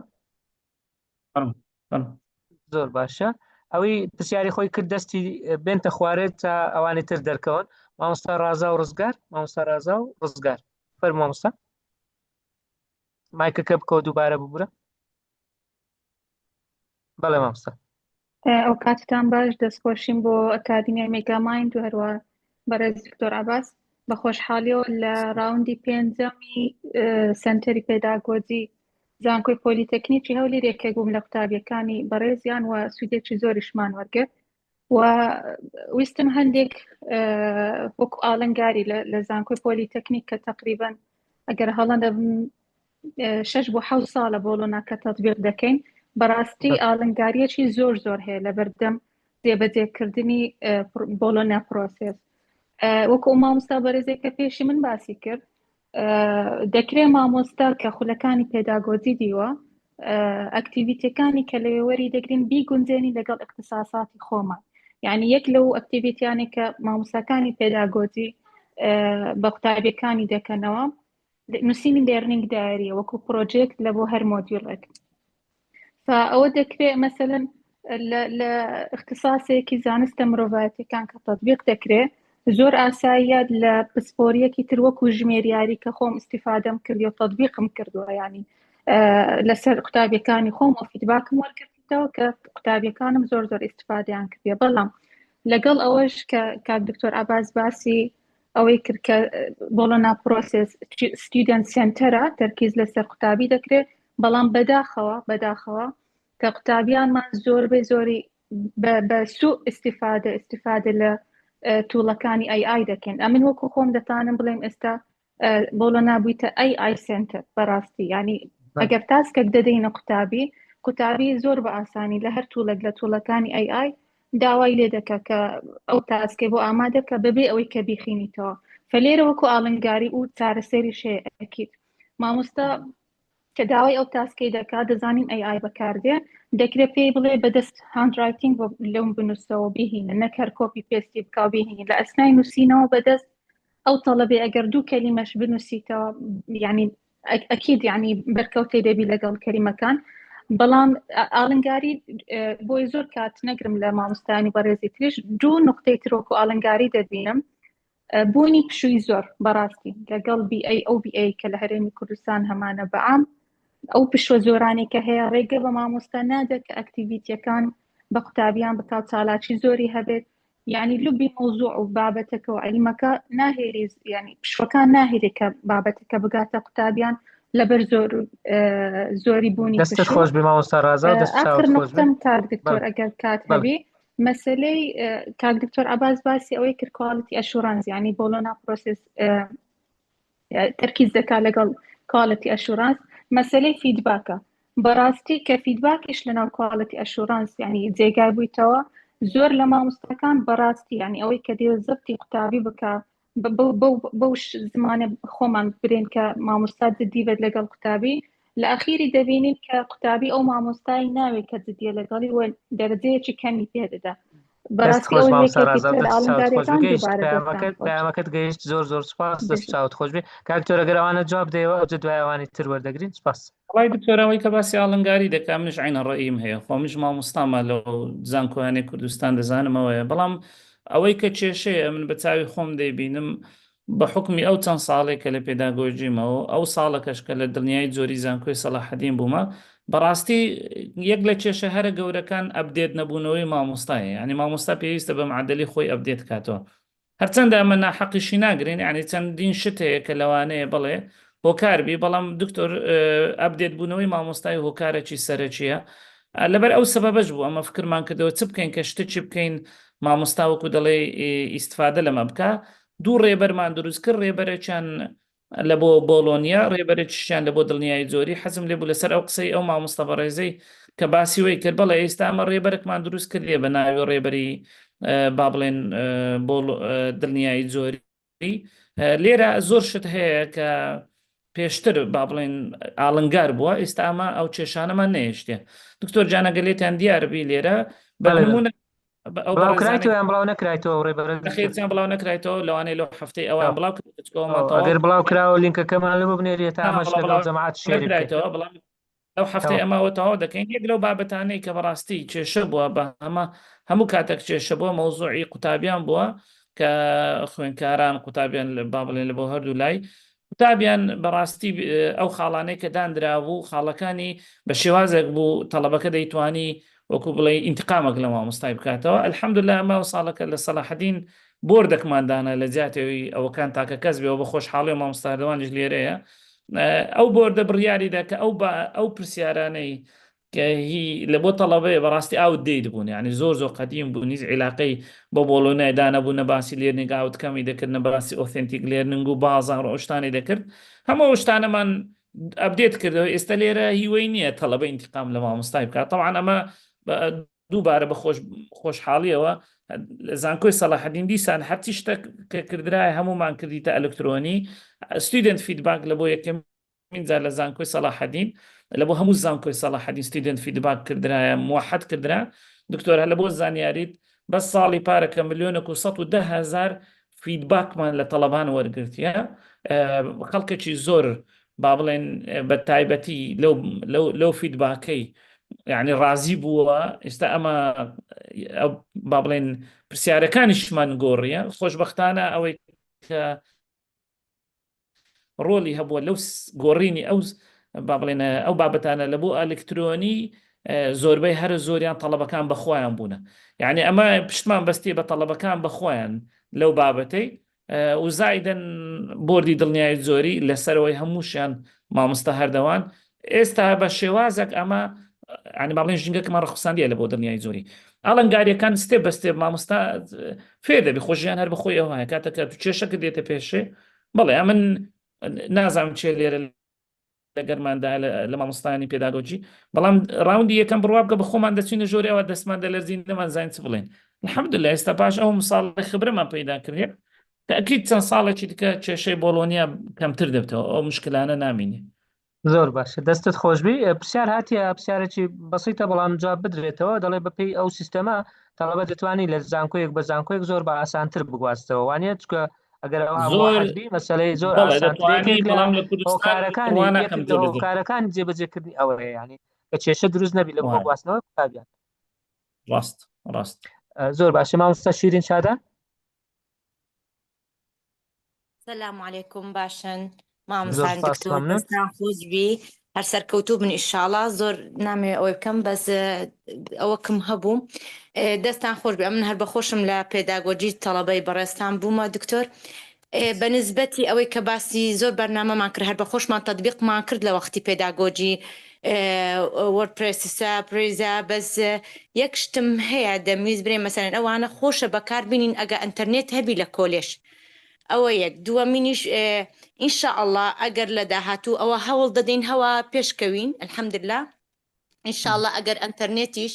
جێبەجێ بوو لە بۆ کۆلێژەکان پێم خۆشە لە بابەتێکمان هەیە لە مەرحەلەیەکەکان کە دەخینن بەشی بابەتی کۆمپیوتەرە پێم خۆشە لە بابەتی کۆمپیوتەر ئەو بەرنامانە بخینن تەڵەبەکان تاوەکو زانیاری وەرگرن بتانن بەکاربینن لەگەر مامۆستا نەک مامۆستا وەختی بڕوا یەکەم جار ئەوانە فێرکەیە نازانی هەتا وەختی دەڕوا ئەو دێتە سەرخەت ئەو نایەتن ئەمە زۆر جار ئەو کێشەمان هەیە لەگەر تەڵەبەکان ئێستا من بەخۆم زۆر جار ئەم بەخۆم تیچنگ میثۆدم تەرایق تەدریسم یەک لە بابەتەکانم هەڵبژاردێ بابەتی ئەلکترۆنی ئۆنلاین فێریان دەکەم ئۆنلاین تیا ئەلکترۆنی تیاکو بەشدار بن و شێری بکەن بابەتی خۆیان زۆر جار داخل دەبن مامۆستا نازانم مامۆستا کو داخل بن مامۆستا کو ئەوەی کەم یعنی زۆر کێشیان هەیە ئەمن دەزانم لە سەفی هەفتەوە تەڵەبەکان کۆمپیوتەر دەخینن یعنی سەرەتایەکان دەخینن پێم خۆشە یعنی منهەجی کۆمپیوتەر بگۆدرێ هەندێک لەو بابەتانە بەرنامانە دابدرێ ئەوە ڕای منە هەندێک لەو بەرنامانە هەتا ئیجباری بیتن لە بۆیان پێم خۆشە زۆر سپاس مەمنون بە سپاسەوە دکتۆر هەردەوانیشمان لەگەڵ دکتۆر هەردەوان فەرموو ئەو کاتتان باش دەستخۆشی بۆ مێگامایند و برای بەڕێزم دکتۆر عەباس بەڕاستی سەرنجی زۆر نایابی پێشکەش کرد ڕاستی من شتێکم نییە بیڵم تەنها یەک ئیزافەی بەسیط بۆ سەرنجەکانی دکتۆر عەباس کە پێم وایە پێکەوە باشتری ئەتوانین خزمەت بە زانکۆ بە جێبەجێکردنی بۆڵۆنیا پرۆسس بکەین بەڕاستی ئەوەی کە من لەو ماوەی ئیشکردنمان لە زانکۆ چ لە دڵنیایی جۆری چ لە بۆڵۆنیا پرۆسس و چۆکو مامۆستایەکی زانکۆ کە خۆم لە کولێیادا بم ئەوەی کە ئێستا ئاڵنگاری سەرەکیە لە مۆزوعی بۆڵۆنیا پرۆسسە بەدەر لەو شتانەی کە دکتۆر عەباس ڕوونی کردەوە بریتە لە دیاریکردنی وەرکلۆدەکان بۆ هەر دەرسێک بەڕاستی ئێستا ئەوەی کە من بەدیم کردووە لە چوارچێەوەی ئەو ماوەی کەوا ئیشم کردووە لەگەڵ دکتۆر عەباس و پێشتریش کە هەر لە ناو بۆڵۆنیا ئەوانە ئیشم کردووە شتێکی خراپ لای مامۆستایان تێگەیشتێکی خراپ دروست بووە کە ئەویش ئەوەیە خەریکە وەرکلۆدەکان یونیفۆرمەکرێ یعنی مەسەلەن بۆ نمونە ئەو وەرکلۆدانەی بۆ دەرسی با بڵێن ئابووری میدیا داوا کراوە هەمان وەرکلۆد بۆ دەرسی ئەکادمیک سکیڵ و هەمان وەرکلۆد بۆ دەرسی با بڵێن گرامەر و بۆ هەمویان سیرەکەی تقریبن وەرکلۆدەکان خەریکە بێتە شتێکی موحەد کە ئەمە بەڕاستی گرفتی سەرەکیە لە جێبەجێکردنی بۆلۆنیا پرۆسێس و ستودنت سەرەتاکردن چونکە وەرکلۆت ئەبێ لەسەر بنەمای لێرنین ئاوتکەمی ئەو بابەتەدا بنرێ یعنی مەسەرەن دەرسی وهەیە پێویستی بە وەرکلۆدێکە تۆ سکیڵی کۆمۆنیکیشنی تەلەبەکە بەرزکەیتەوە دەرسی وایە پێویستی بە پرزنتیشن و سکیڵی سیمینارەدا بنرێ بۆیە پێم باشە ئەگەر کاکتۆر عەباس بەڕاستی وەکو ئامادەسازیەک بۆ ئەم بابەتە ئەگەر شێوازێکی متابعەکردن و ئۆدتینگدا بنێ بۆ ئەوەی کە لە ڕێگەی دڵنیایی جۆری کۆلێج و بەشەکانەوە بێ کە بەرچاوڕوونی پێویست بدرێ بە مامۆستایان تاوەکو بتوانن وەرکلۆدەکان لەسەر بنەمای لێرنین ئاوتکەمی دەرسەکاندا بنێ و دووبارە دەستان خۆش بێت. دەست خۆش زۆر سپاس کاکتۆر کە لەگەڵمان بووی. سپاس دکتۆر. دکتۆر عەباس پرسیارێک مامۆستا ئەوین دووجارە دەپرسی دەڵێ ئەگەر تەڵەبەیەک مۆدیول درۆپ بکە ئایا کۆشەکەی سفر دەبی کاتێک ساڵی دادێ وەردەگیرێتەوە کە درۆپ دەبی سفر دەبی بەڵێ کە مامۆستاوین جوابەکەت وەرگرت بخینەوە ئەوم خیندەوە دکتۆر جانە بەسەریعیت خوا مامۆستا شیرین زۆر پێشنیارێکی زۆر باشی کرد مامۆستا شیرین ئەم لەکنی خۆم نووسیتمە من دەزانم لێرە بەتەنها مامۆستانی زانکۆیانی لەبەرەوەی هەموو کوردستانە ئەمن تەئکید دەکەمەوە کە ئەوە لەو هەفتەی ڕائیشی لەسەر دەکەین بەنسبەتەوەی کە مامۆستا هەردەوان گوتی طبعا مامۆستا هەردەوان ماشەڵڵا لە خۆی لە خیبرەی لە ئیشکردنی لە هەر جێیەکبی ئەو جێ مرتاح دەبی مامۆستا هەردەوانی تێدابی تعریفکردنی وەرلۆتەکان وەڵی وابزان بەس ئەو تاکە بابەتەکەن مایە لە دڵنیایی زۆری نەیکەینە پۆرتەل ئیشاڵڵا مامۆستا هەردەوان پێکەوە ئیش لەسەرەوەش دەکەین کە وەرگلۆدەکان تعریفکەین و هەموو باشەکە لە خۆی بزانین چ وەرگلۆدەک اختیار دەکات لە سیستەمەکەی وابزانم لە LMSیش ئیستا هەیە غەڵەت نەبم لە LMSی وەزارەت کە داینایە LMS زانکۆ ئەو شتێک تێدایە. زۆر باشە. مامۆستا فێنک دەڵێ لە ڕووی ژینگەییەوە چ کراوە لە بۆ قوتابیان هەتا حەز بکەن لەوانەکان بەشدار بن و سنتەر بن هەست نەکەن لە ژێر چاڵاچیدان لە ئەوەی من بەدەرە دکتۆر مەبەستی ئەوە نەبوو ینی بەس مەبەستی وەیە ژێرخانەکە دەبی زەمینە سازی لە بۆ لەوانەیە کولەی جیاواز لێرە بیارێکە لە خۆی وەڵامی خۆی ڕاست بەگشتی مەجموعەیەک پرسیاری تر هاتیە مامۆستا ئاگرین دەڵێ ئەم ئالنگاریانە چارەسەریان چییە زۆری ڕێژەی قوتابیان باست کرد بەڵام گرنگە دکتۆر سەنگەریش باسیەوەی کرد بوو بیرکردنەوەی مامۆستاش بگۆڕێ بەرەواش بکرێتەوە نەکەر پۆلەکەمان بەرەواش بکەینەوە کەمی کات هەندێک جار نەبوونی ئینتەرنێت هەندێک جاریش نزمی کارامەی قوتابیان ئەوانە ئالنگارین بەڕاستی نازانم دەڵێت چۆن چارەسەریان بکەین. وڵی دکتۆرە تو بابەتێکی زۆر باشەوە لەو لەوانەیەوە چەندین زارە ئەمە پێکەوە بین یعنی من وەکو ئەمانەتێک ئەخلاقیەن کە لە پێداگۆجیمە لە هەموو شوێنێک ئەو قسەی باس کردیە هەر کەسە کە لێرەیە زۆر گرنگە مادەم بۆ مامۆستای جامیعە ئەو کتێبەی بخینتەوە ئەو کتێبە بەناوی Empires of Ideas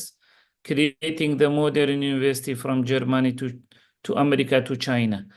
ئەمن ئەو پرسیارە بخیندەوە دکتۆر تەمەشای کۆمنتەکانم کرد قسەی زۆر ڕاستە ماینسێتی مامۆستایی لە هەموو ئەو قسانە مهمترە کە پرسیاری لێکردنە. ڕاست دەستت خۆشبی مامۆستا سەرهەد فەرموو ببوورە من ئەگەر نەنووسرابی دکتۆر و ئەوانە ناسناوەکان نازانم بەڵام هەر بەناوی خۆت بانگ دەکەم مامۆستا فەرموو. سڵاوتان لێبێ دەست خۆشیمانەیە بۆ سافی ئەکادیمیا زۆر سپاس دکتۆر عەباس من دکتۆر سەرهەدم لە زانکۆی کۆیە دکتۆر جان وڵی یەک بابەتە بوتەمە بابەتی ئاڵنگاریەکانمان هەمووی باس کرد کە گرنگترینیانەوەیە کە سودێن سنتەر بێت چۆن وای لێ بکەین سودێن بکەین بە سنتەر کە ئەمەیان لە زۆربەی کلاسەکانی زانکۆکانی کوردستان بۆ بزانم گونجاو نێوە سەرکەوتوو نەبووە تا ئێستا بەڵام ئیشی لەسەرەکە دڵنیام پرۆسەکە تۆزێک کاتەبە بەڵام خاڵێکە بوو کە من حەزم کرد باسی بکەین مەسەلەی ستودنت درۆپ لە پێوازوی بۆڵۆنیایە ستودنت درۆپ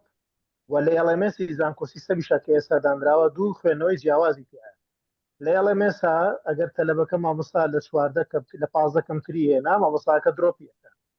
ئەگەر لە 15 زیاتری بۆ تەلەبە توانی خۆی ویدرۆکە نەک درۆپکە نازانم بیرکردنەوەی ئێوە چۆنە ئایا ئێمە تەلەبەکانمان لە 15 کەمتر ئۆتۆماتیکی درۆپە بن ئەی تەلەبەیەکە لە 15 زیاتری بێنێ خۆی دەتوانێت درۆپ بکات کە ئەمەشیان تۆزێ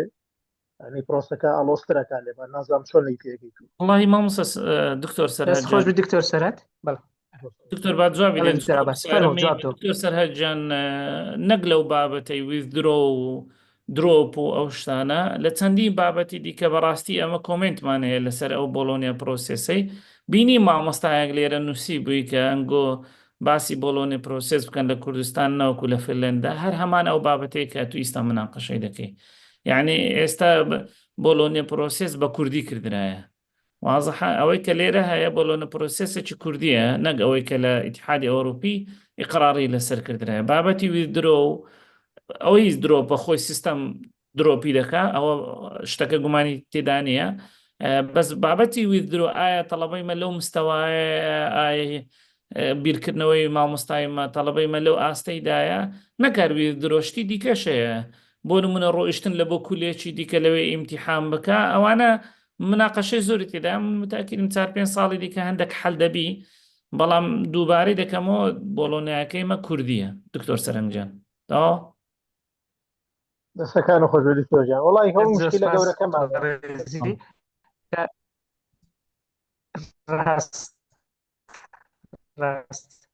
دەستت خۆش بێ زۆر سپاس کاک دکتۆر جەلال دکتۆر جەلال ئەحمەد تان لێبێ دکتۆر گیان سلااو کاک دکتۆر فەرموو حواڵتان زۆر سپاس دەستان خۆش بێ وڵا سپاس بۆ کاک دکتۆر عەباسی بابەتەکە وەلەو من لە سەرەتاوە ئاگادار نەبووم لەبەرەوەی زەحمەت توانیم داخل بم بەڵام ئەوەندەی گوێم لێگرت کۆمەڵێک تەوەر باس کرا من هەندێک شتێ دووبارە ناکەمەوە بەڵام یەک دوو کۆمنتی خۆم و بە پێی نمونەش باسی دەکەم یەک لەوانە کاتی خۆی کە بەڕێز کاک دکتۆر یوسف گۆران لە سەردەمیەوە ئەوزانم ئەو سیستەمە هێنرا یەکەم جار لە هەندێک زانکۆ تەطبیقکرا یەک لە خاڵەکان کە باسی دەکرد دەیگوت ئەو باشیەکانی ئەو سیستەمە ئەوەیە کە کاتێک قوتابیەک لە زانکۆیەک بێتە زانکۆیەکی دیکە کێشەکانی بۆ چارەسەرەکە ئاسانکاری بۆ دروستەکە بەڵام من نمونەیەکی حیتان بۆ باز دەکەم من کوڕەکەم بۆ خۆی لە زانکۆی گەرمیان کۆلێژی زانست بەشی CS بوو پارساڵ ئەو ساڵ نەقلم کردەوە بۆ زانکۆی هەوی بۆ کۆلێژی زانست بەشی کۆمپیوتەر تابانێمە تووشی کێشێکی زۆر بووین لەبەرەوە معلوماتمان نەبوو نەمانزانی بەو شێوەیە ئێستا کوڕەکەم لە کۆرسێک 3 دەرس لە کۆرسێک 4 دەرس دەبی بخوێنیتەوە ئیجباری یعنی پرسیارەکە ئەوەیە ئایا ئەو سیستەمە دوای ئەو هەموو ساڵە بەڕاستی نەیتوانیوە زانکۆکان و بەشەکان وا لێ بکا کە بێن ECTS دەرسەکانیان یەک بکەن یعنی من کوڕەکەم دەرسێ لەوێ خوێندیتی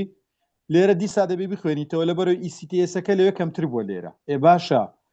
ینی سیستەمێک چۆن سەرکەوتو دەبێت ئەکوا ئەو کێشەی کە بەڕێزیان دەیگۆ چارەسەری دەکات بەڕاستی ئێستا من چەندین قوتابیم کانی بۆ معاملاتی کوڕەکەم چومێت چەندین قوتابیم دی هەبوو مەلەفەکەی هینا بووم یعنی معلق ڕاوەستا بوو لە بەردەمی تۆمار نەی دەزانی چ بکات دەیگۆ بگەڕێمەوە وەرم ناگرن یعنی لێرە تووشی کێشە دەبم بەڕاستی دکتۆر گیان یعنی من بە هەندێک هەڵوەستە لەسەر هەندێک خاڵ بکەین کاتی خۆی سیستەمی ساڵانەیان گۆڕ کردیانە کۆرسات دیسا گۆڕیانەوە کردیانەوە ساڵانە دیسا گرتیانەوە کۆرسات ئەو جارە کردیانەوە بۆلۆنیا پرۆسس لە ماوەیەکی زەمەنی زۆر کووردا گەرەت و بۆ میتۆدی خوێندن تەمەشاکەی 15-20 ساڵ بەڕاستی هەموو گۆڕانکاریە ئەوی بینە یعنی سەری لە مامۆستاش و لە قوتابیش و لە زانکۆ لە خەڵکی شێواندیە ئەنجا یعنی تۆ کە سیستەمێک دێنی هێشتا مامۆستات بۆ ئامادە نەکردیە یعنی بەڕاستی پێت بڵێم ئێستا ئێمە لە علومی ئینسانیان بخۆم اختصاصم کۆمەڵناسیە لە کۆلێژی ئادابم قوتابی ئێستا بە هەموو پێوەرێک هەوڵ نادا ناوێ بخوێنی یعنی لەو سیستەمەدا دەڵێ قوتابی سنتەربی دکتۆر جان قوتابی هەیە لەبەرەوەی ئیشی نیە ئیش هاتیتە زانکۆی قوتابی هەیە لەبەرەوەی ئەو جەوە کۆمەڵایەتی لە دەرەوەی زانکۆ دەستی ناکەوی دێ لە زانکۆ دەستی کەوی یعنی من قوتابی چۆن کەمە سنتەر قوتابی پێڵی ئەو کتێبە بخوێنەوە یعنی فیدباچی ئەو مامۆستایانەی کە جددین بڕۆ تەمەشا بکە ئەنجاوەرە لە بۆڵانە پرۆسس تۆ قوتابی ئەو جۆرە قوتابی کوردستان بکە سنتەری دەرزگوتنەوە دەبێت حاڵ چه حاڵ بیت یعنی بەڕاستی لەگەر پرسیارێکی تری دیاریکراوە هەیە بە هەمووی شتەکانمان گشتاندن نەکەین دکتۆر گیان ناکرێت بەو شێوەیەش بڵێن هەر قوتابی بە گشتی باسی بکەین ڕەنگە باش هەیە و خراپیش هەیە لە ناو مامۆستایانی زانکۆش باش هەیە و خراپیش هەیە نانا بێگومان دکتۆر جان من لەگەڵ لەبەرەوە باشتەکە بەڕاستی ئەگەر پرسیارێکی دیاریکرا ئەو نمونەی کوڕەکەی جنابەت زۆر تەواوە ئەگەر کاکتۆر شتێکی ترت هەیە فەرموو پرسیارەکەی دیکەم ئەوەی کاک دکتۆر من ئەوەندەی تێبینیم کردیە ئەو سیستەمە زیاتر بۆ ئەو کۆلێژ و ئەو بەشانەی کە بەڕاستی خوێندنیان بە ئینگلیزیە سەرکەوتوترە لە کوردستان بەڵام بۆ ئەو بەشانی مەسەلەن کە خوێندنەکەیان بە زمانی کوردیان عەرەبیە بەڕاستی کێشە و ئاڵنگاری زۆر گەورەی بۆ مامۆستایان بۆ قوتابیان بۆ بەشەکان بۆ کۆلێژەکە دەمەوێت دکتۆرجان بۆمان ڕوونکاتەوە ئایەمە لەسەر ڕاستینیان هەڵەینە. زۆر دەست چاوت خۆش بێ. زۆر سپاس کاک دکتۆر جەلال، زۆر سپاس. دکتۆر عەباس یەک پرسیاری تر هەبوو بە یەکەم کەس کە کردی مامۆستا حەمەد نامەشی ناردێتەوە. خۆم نووسیتم دکتۆرجان ئاگادارم. جوابم وەرنەگرتی، ئەگەر ئەویش جواب بدەیەوە دوسێ پرسیاری تر وەردەگرین و کۆتایی پێدێن. سەرچاوە جوابی بدەمایان چاوەڕێکە. ئەرێوەڵە یەکەم جار دکتۆر جەلال دەستت خۆشبی بەڵێەوە کێشەی زۆر گەورەیە، ئەمنیش قسەی خۆم تێدا کردیە. ئەوە نییە مناتیمە لێرە سیمینارم کردێ دکتۆری بە دکتۆر هیمداد داوای لێ کردیمە کەم پرینسیپلەکانی بۆلۆنیا ڕێک بخەم. مەرز نییە باسیم نەکردە ئەم لەگە کامیانم لەگە کامیان نیمە، چکە مادام ئەمن پرزیێنتەرم دەبی محایدی بپارێزم وایەنە ئەوەی کە کۆمنتی خۆڵێ ئەو بابەتەی کە دکتۆر جەلال باسی دەکات زۆر ڕاستە، کێشەی زۆر گەورەشە. ئەم پێشنیار دەکەم ئەگە دەنگمان بگاتە ئەنجومەنی وەزارەت ئەو جارە لە کۆبوونەوەی باس بکردرێ بەڵێ چەندین تەڵەبەمان هەیە ساڵێکی لەو گۆڕێ لێ دەڕوا لە بەرەوەی تعریفی ئیسTSەکان لە زانکۆیەک لە بۆ زانکۆیەکی دیکە گۆڕاوە و ئایا سەرۆک بەشە مامۆستایەکان تێناگەن لەوەی ئەو چەندی تەڵەبە ساڵی لێ ڕۆشتێ. بەڵێ من تەئیدی دەکەم بە نسبەتی مامۆستا حەمەدی، چکەم بەشێک لە کۆمنتەکان دەخین مامۆستاجان لە بیرم بۆ وەڵا گوتم ئاشتیشبی ڕاستە دکتۆر هیمداد لەگەڵمان بۆ پێکەوە پارەکە ئەمە 11 ڕۆژ لەسەر یەکتری 11 وەرکشۆپمان کردیە لە بۆ بوارە مرۆڤایەتیەکان. قسەکان ڕاستە، بەڵێ بواری مرۆڤایەتی مامۆستا حەمەد تەکید وەکو علمیەکەی نییە، هەندێک چالاکی هەیە لە بۆ علمیەکەی دەکردرێت لە بۆ مرۆڤایەتەکەینە، بەڵام ئەوەش نیشانەی ئەوە نییە بڵێ لە مرۆڤایەتەکان نییە، نیشانەوەی نییە. زۆر شت هەیە بە تایبەتی ئێستا لە ڕێگەی هاتووڵەوە کە ئێستا وەختی نییە ئەم باسیکەم، زۆر شت هەیە دەتوانین ئەمە بەکاری بینین فکرەی زۆر باش دەداتێ وانە ئەو ڕێبەرەی کە ئەمە دامان نایە ئینشاڵڵە زۆری نمایە کە تەواو بۆ ڕێبەرەکە بڵاومان لە هەموو بوارەکان نمونەماندانایە ئەوەندەشمان پێدەکردرێ و مامۆستاش دەتوانانی لە خۆی بڕوا بگەڕێ مامۆستاجان مامۆستا حەمەد و ئەو مامۆستایانش کە لێرەنە یەک لە تووڵە هەرە باشەکانی AI کە ئێستا زۆر باوە و چەندین بە هەزاران مامۆستا لە دنیاە بەکاری دەینی تووڵەکە کە پێدەگوترێ EduID بڕۆنا ئەو تووڵی پێی بڵێ ئەم لە بواری مرۆڤایەتیمە کە دەڕۆیە ناوێ برێ بەس ئەوەکانم بدێ لەسەر ئەساسی ئەو لێرنینگ ئاوتکەمانە ئاکتیڤیتیەکانم دێ بزانێت دەداتێ یان ناداتێ هەیە لە بواری مرۆڤایەتیش دەکردرێ بەڵام ڕاستە وەکو علمەکەی نیە. زۆر باشە دکتۆر، ئەو بابەتانەی کە زیاتر مامۆستایەک دەیڵێتەوە ئایا هەمان کۆرس بووچیان هەیە تەکمیلە دەکەن یان هەریەکە کۆرس بووچی خۆی چکەوە یەکێک دەڵێ دەبینم دوو مامۆستا دەرسی دەڵێنەوە بەڵام هەریەکە کۆرس بووچی خۆی هەیە. ئوستاد جان بەخۆی لە بۆلۆنیا پێویستە لە هەر قاعەکی لە 30 کەسی زیاتر تێدانەوە من نەویست بسمە ناوانن چکەمە دەزانانی یانێمە لە پێداگۆجی لە مێژ ئەو کێشانە مناقەشە بۆ نمونە ئەگەر ئەمە کلاسێکمانەوی 6 کەسی تێدا هەبی ئەو کلاسە دەبی بکردرێتە 2 کلاسی CCE لۆ لە بەرەوەی ئاکتیڤیتیەکان لە 6 کەسی ناکرێ ئەمە ئێستا زانین زیاتر لە 100 لە کلاسێکی هەیە ئەمە ناچمە ناو درێژای ئەو شتانە لێرنینگ ئاوتکەم مهمە نەک ئەوەی کە چی تێدایە ئەوەی کەنگە لە بۆلۆنیا لێرنینگ ئاوتکەمە لێرنینگ ئاوتکەمەکەی بە چ ڕێگایەک بە دەرز بێ ئەو مامۆستایەکە حوڕە بەڵام میمەکە ئەوەی ئەو لێرنینگ ئاوتکەمەمان بداتێ ئەوە هەدەفە ڕئیسەکەی لە بۆلۆنیای. دەستت خۆشبی دکتۆر هەڵمەتە لە هەڵمەت باعیس دەڵێ ئایا ناکرێ ئەو زاراوانە بە کوردێکی خاوێن و پەتی با بڵێن تەرجمە بکرێت کە زۆر زار مستەڵەحاتەکان هەزات کێشە دروست دەکەن بەڕاستی و پرسیاریەوە دەکات ئایا توێژینەوە کرایە یان ئامارێک لەبەر دەستە دوای ئەوەندە ساڵەی کە جێبەجێ کرایە لە ڕوانگەی قوتابی و مامۆستا و ئیدارەوە پێمان بڵێ چەند گرنگە یان ئەو بەرهەڵستی و ئالنگاریانە چین کە لادرابن یان چاکرابن. وڵی دکتۆر بەخۆم خەریکم بەڵام هیچ کە قسەی ناکەم ئەوەندە چەند توێژینەوەکمان لە بەردەستا و ئیشمان لەسەری کردیە ئینشاءڵڵا بە زوو دەبێ. دکتۆر قاسم فەوزی دەڵێ زۆربەی چالاکیەکان ئێستا بە ChatGPT داوا دەکەن و قوتابی ڕاستەوخۆ وەری دەگری و دەینێریتن ئەوەش یەک لە مشکلەکانە. مامۆستا ساڵح محەممەد زێباری لە دەستی بەرزکردەوە باویش قسە بکە. مامۆستا ساڵح شادان باش دەنگم دێت شەو باش زۆر سپاس بەڵێ دەنگ دێ فەرموو زۆر سپاس بۆ دکتۆر عباس بەڕاستی دەستی خۆش بیت طبعا من دكتور صالح لكوليج كشتكار صار بزنكو صلاح الدين لقال تيمي دكتور عباس لو والله انا زيد في ذاك المسجل بريزي دستي خوش بيت والله طبعا بولونا بروسيس من خوش مواك لسري دخين چندین ورشپ هم کردوام براستی با دکتر باسی که چی نه که بس سال دو سال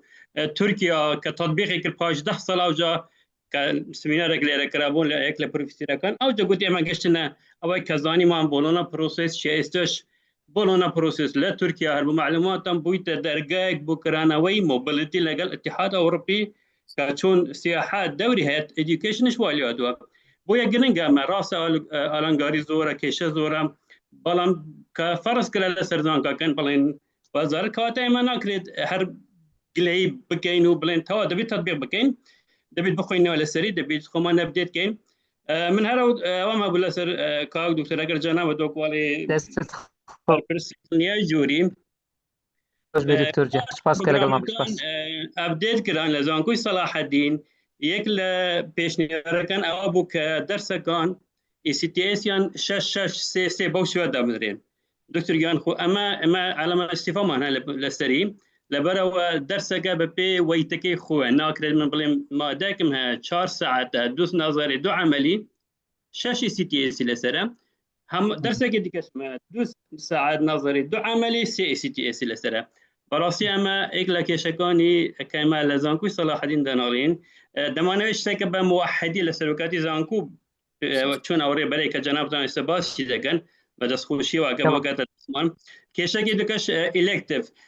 اگر مجالم بدن که الکتیف دبی بولونا دبی 125 تا 30 بیت که دکتا تقریبا 6 ECTS ل 240 ECTS ام الکتیف انا کواتای ما فعلا نه درسی سنوی بلان بلو اتجاهی که معین طلبه دبد بون من الاختصاصات هر اختصاصات چند سب سپیشالتی هست بويا ام بابلين كالين صدا حفتو بيش كورة كواتا او كورة دبيت كفري متطلبات الشهادة بكالوريوس ام طلبة بك كهذا إلكتيف كواتا إلكتيفش جرينجا يعني من بيشنيارش بكر بكاتي خوي كلا إلكتيف كان براستي هندك لوانا كدكتور عباس باسي كراو سكيل انا كوميونيكيشن سكيل انتربرنورشيب يعني انوفيشن بابلين دهان ماده هيك استا بازاري كاروا ربطه كبرات بداخوناتنا لنا برنامجي زانكو كان فار دست خوشتن لگن دوباره هو دارم لسلوكاتي زانكو دست خوش بي انا بوهي ما بيت براسي بتان بيتي ل ECTS كان آية 6 بوجوره بيت او كما استفهام على سرا يعني ببي ويتكي سي 4 5 6 بوي وركلود ان ستراكشر كي دبج بكينو دستان خوش بيت دەستان خۆش بی زۆر سپاس دکتۆر جان سپاس کە لەگەڵمان بووی کاک دکتۆر مامۆستا نەوزاد خدر دەڵێ ئایا وەرگرتنی خولی پێداگۆجی بەسە بۆ بوون بە مامۆستایەکی لێ هاتوو ئایا پێویست ناکە ئەو مامۆستایانە سوود لە پری سەرویسەکان سوود لە ئین سەرویس وەربگرن مامۆستای ئەزموندار ئەگەر هەیە میکانیزمەکە چۆن بێ باشە هەز ناکەنەوە هەماهەنگیان نییە مامۆستا زینە دەڵێ من لە پەروەردەی وەرزشیمە تا ئێستا ئینتەرنێت نییە ترێنینگ نییە لە بۆ مامۆستایان و قوتابیش لاپتۆپ و ئینتەرنێتی نییە چۆن دەتوانی ئەو سیستەمە جێبەجێ بکرێت دکتۆر پرسیارەکان زۆرن ئەگەر هەندێکیان جواب بدەیەوە مامۆستا بەناز مامە وەردەگرم ئاخر کەس کە دەستی بەرز کردەوە دوایی پێکەوە وەڵامیان بدەیە و سپاس دەکەم مامۆستا بەناز فەرموو زۆر سپاس ئێوارەتان باش سەلامەت بی دەستی هەموو لایەکی خۆش بی ئەمن پرسیارەکەم هەیە ئایا بەجێکردنی ئەو سیستەمی بۆلۆنیایەی هیچ ئیسیفادە بەو تەڵەبانە دەگا کە لە دەرەوەی کوردستان دەخینن مەسەلەن پێویست بە سیستەمی ئەوە لە بۆ بەراوردکردنی شەهادەی لێرە مەسەلەن دەبی بەنارگ ئەو شتەی بکەی ئەگەر ئەو سیستەمە جێبەجێ بکرێ هیچ ئاسانکاری بە تەڵەبەکانی دەرەی کوردستان دەگا یان کە لە کوردستانەوە دێنەوە لە دەرەی کوردستان دێنەوە هەر لەو بۆ تعادل شەهادە دەستت خۆش بێ مامۆستا بەناز، زۆر سپاس. کاکتۆر عەباس ئەگە دەست پێ بکەی فەرموو. بەس خۆش بێ وەڵاهی ئەوانەی کە دکتۆر ساڵح گوتی دکتۆر جان ئەوانە من پێشترش مناقەشەمان کردیەوە و ئیشی لەسەر دەکەم. سەراحەتەن ئەوەندەمان پێ کردرایە من 9 مانگە لەوێن دەرم تقریبا زۆربەی بەشەکان بووی تا ئەلکترۆنی لە بۆی کێشەکان بەرچاو بیار کەسێک ببینی کۆمنتی خۆی لەسەر بدا. ئەو مامۆستا بەڕێزە مامۆستا نەوزاد ئەم شتەکانی دەخینەوە وەڵای پرسیارێکی زۆر جوانی کرد ناوەڵە بەتەنێ بە پێداگۆجی نابێ مامۆستایەکی باش. ئەوە کە پێشترش لەوانەی دکتۆریمداد ئەمە زۆر مناقەشەمان لەسەر کردبی زانکۆ پێویستە بە بەردەوامی خولی ڕاهێنانی هەبی نەک لە یەک بوارش هەموو یعنی ئەوەی کە مامۆستای زانکۆشە تعریفی مامۆستای زانکۆوەیەک ئەو کەسێک کە بە بەردەوامی خۆی ئەبدێت دەکاتەوە یعنی ئەوجە خولی ئۆنلاین خولی نازانچێ بە هەر حاڵ ئێستا ئەمە دووبارە مامۆستا هەردەوان لێرەیە خۆشبەختانە هەستاینە پێوەرەکانی دڵنیایی جۆریمان طبعا لە بۆ ساڵی دابێ گۆڕیە ئەم دووبارە هەمان شت دووبارە دەکەمە دکتۆر جان لە بۆ ساڵی دابێ ینی ئەو ساڵەکە قەزم ئێستاە زۆر شت لە زانکۆی ینی بەڵە ئێستا و ساڵێک کە تێداینە ئێستا سیستەمی با بڵێنمە ئەو های لێدێ هەموو مامۆستایەک ئەو سیستەمەی بەردەست دەبی ئەوەی کە ئێستا لە پێچاوتانە ئەو سیستەمە چیە مامۆستایان پێویست ناکە لە کۆتایی ساڵەکەی بێن خۆیان زۆر مادی بکەن هەر مامۆستایەک یوزەرنێم و پازۆردی تایبێت بە خۆی دەبی کە دەستە ناوێ لەو لای کات هەیە لەو لای پۆرتفۆلیۆ هەیە هەموو چالاکیەکانی تێدا هەر چالاکێکی کە ڕۆژانە ئەنجامی دەدا دایدەنێ دەرێ ئەو چالاکیەم ئەنجام ڕۆژانە خاڵەکانی لە بۆ کۆ دەکاتەوە یەکسەرش پێی دەرێ نەتیجەکەی لە چەند دەرە ئەوەی کە مەبەستی منە بیگەێنم ئەوەیە ئەمە شێوازی چالاکیەکانمان گۆڕیە ئەگەر شتەکە لەو من گونجاو بی لێرەوە برم چونکە ئەوێ بینارەی گەورەیەوەیە بەڕاستی مامۆستای جامیع دڵنیایی جۆری بە سیمینار تێگەیشتەوە یعنی وەی دەزانێ هەموو دڵنیایی جۆری بریتە لە سیمینار ئەمە ئەومان گۆڕی ئەو لە ڕێگەی ئەو سیستەمانەی کە ئەمە دامانە کە کردیتمانە ئەلکترۆنی طبعا هەمووش ڕێبەرمان لەوەی دانایە چەند ڕێبەری دیکەمانە ئینشاءڵڵا هەمووی بە ئیمێل لە بۆ مامۆستایانی خۆمان دەنێرین ئەو لینکانە هەموو با بڵێن ئەکاونتیان لە بۆ دروست دەکەین ئێستا ئەو هامان لێ کردیە ئیتیجاهی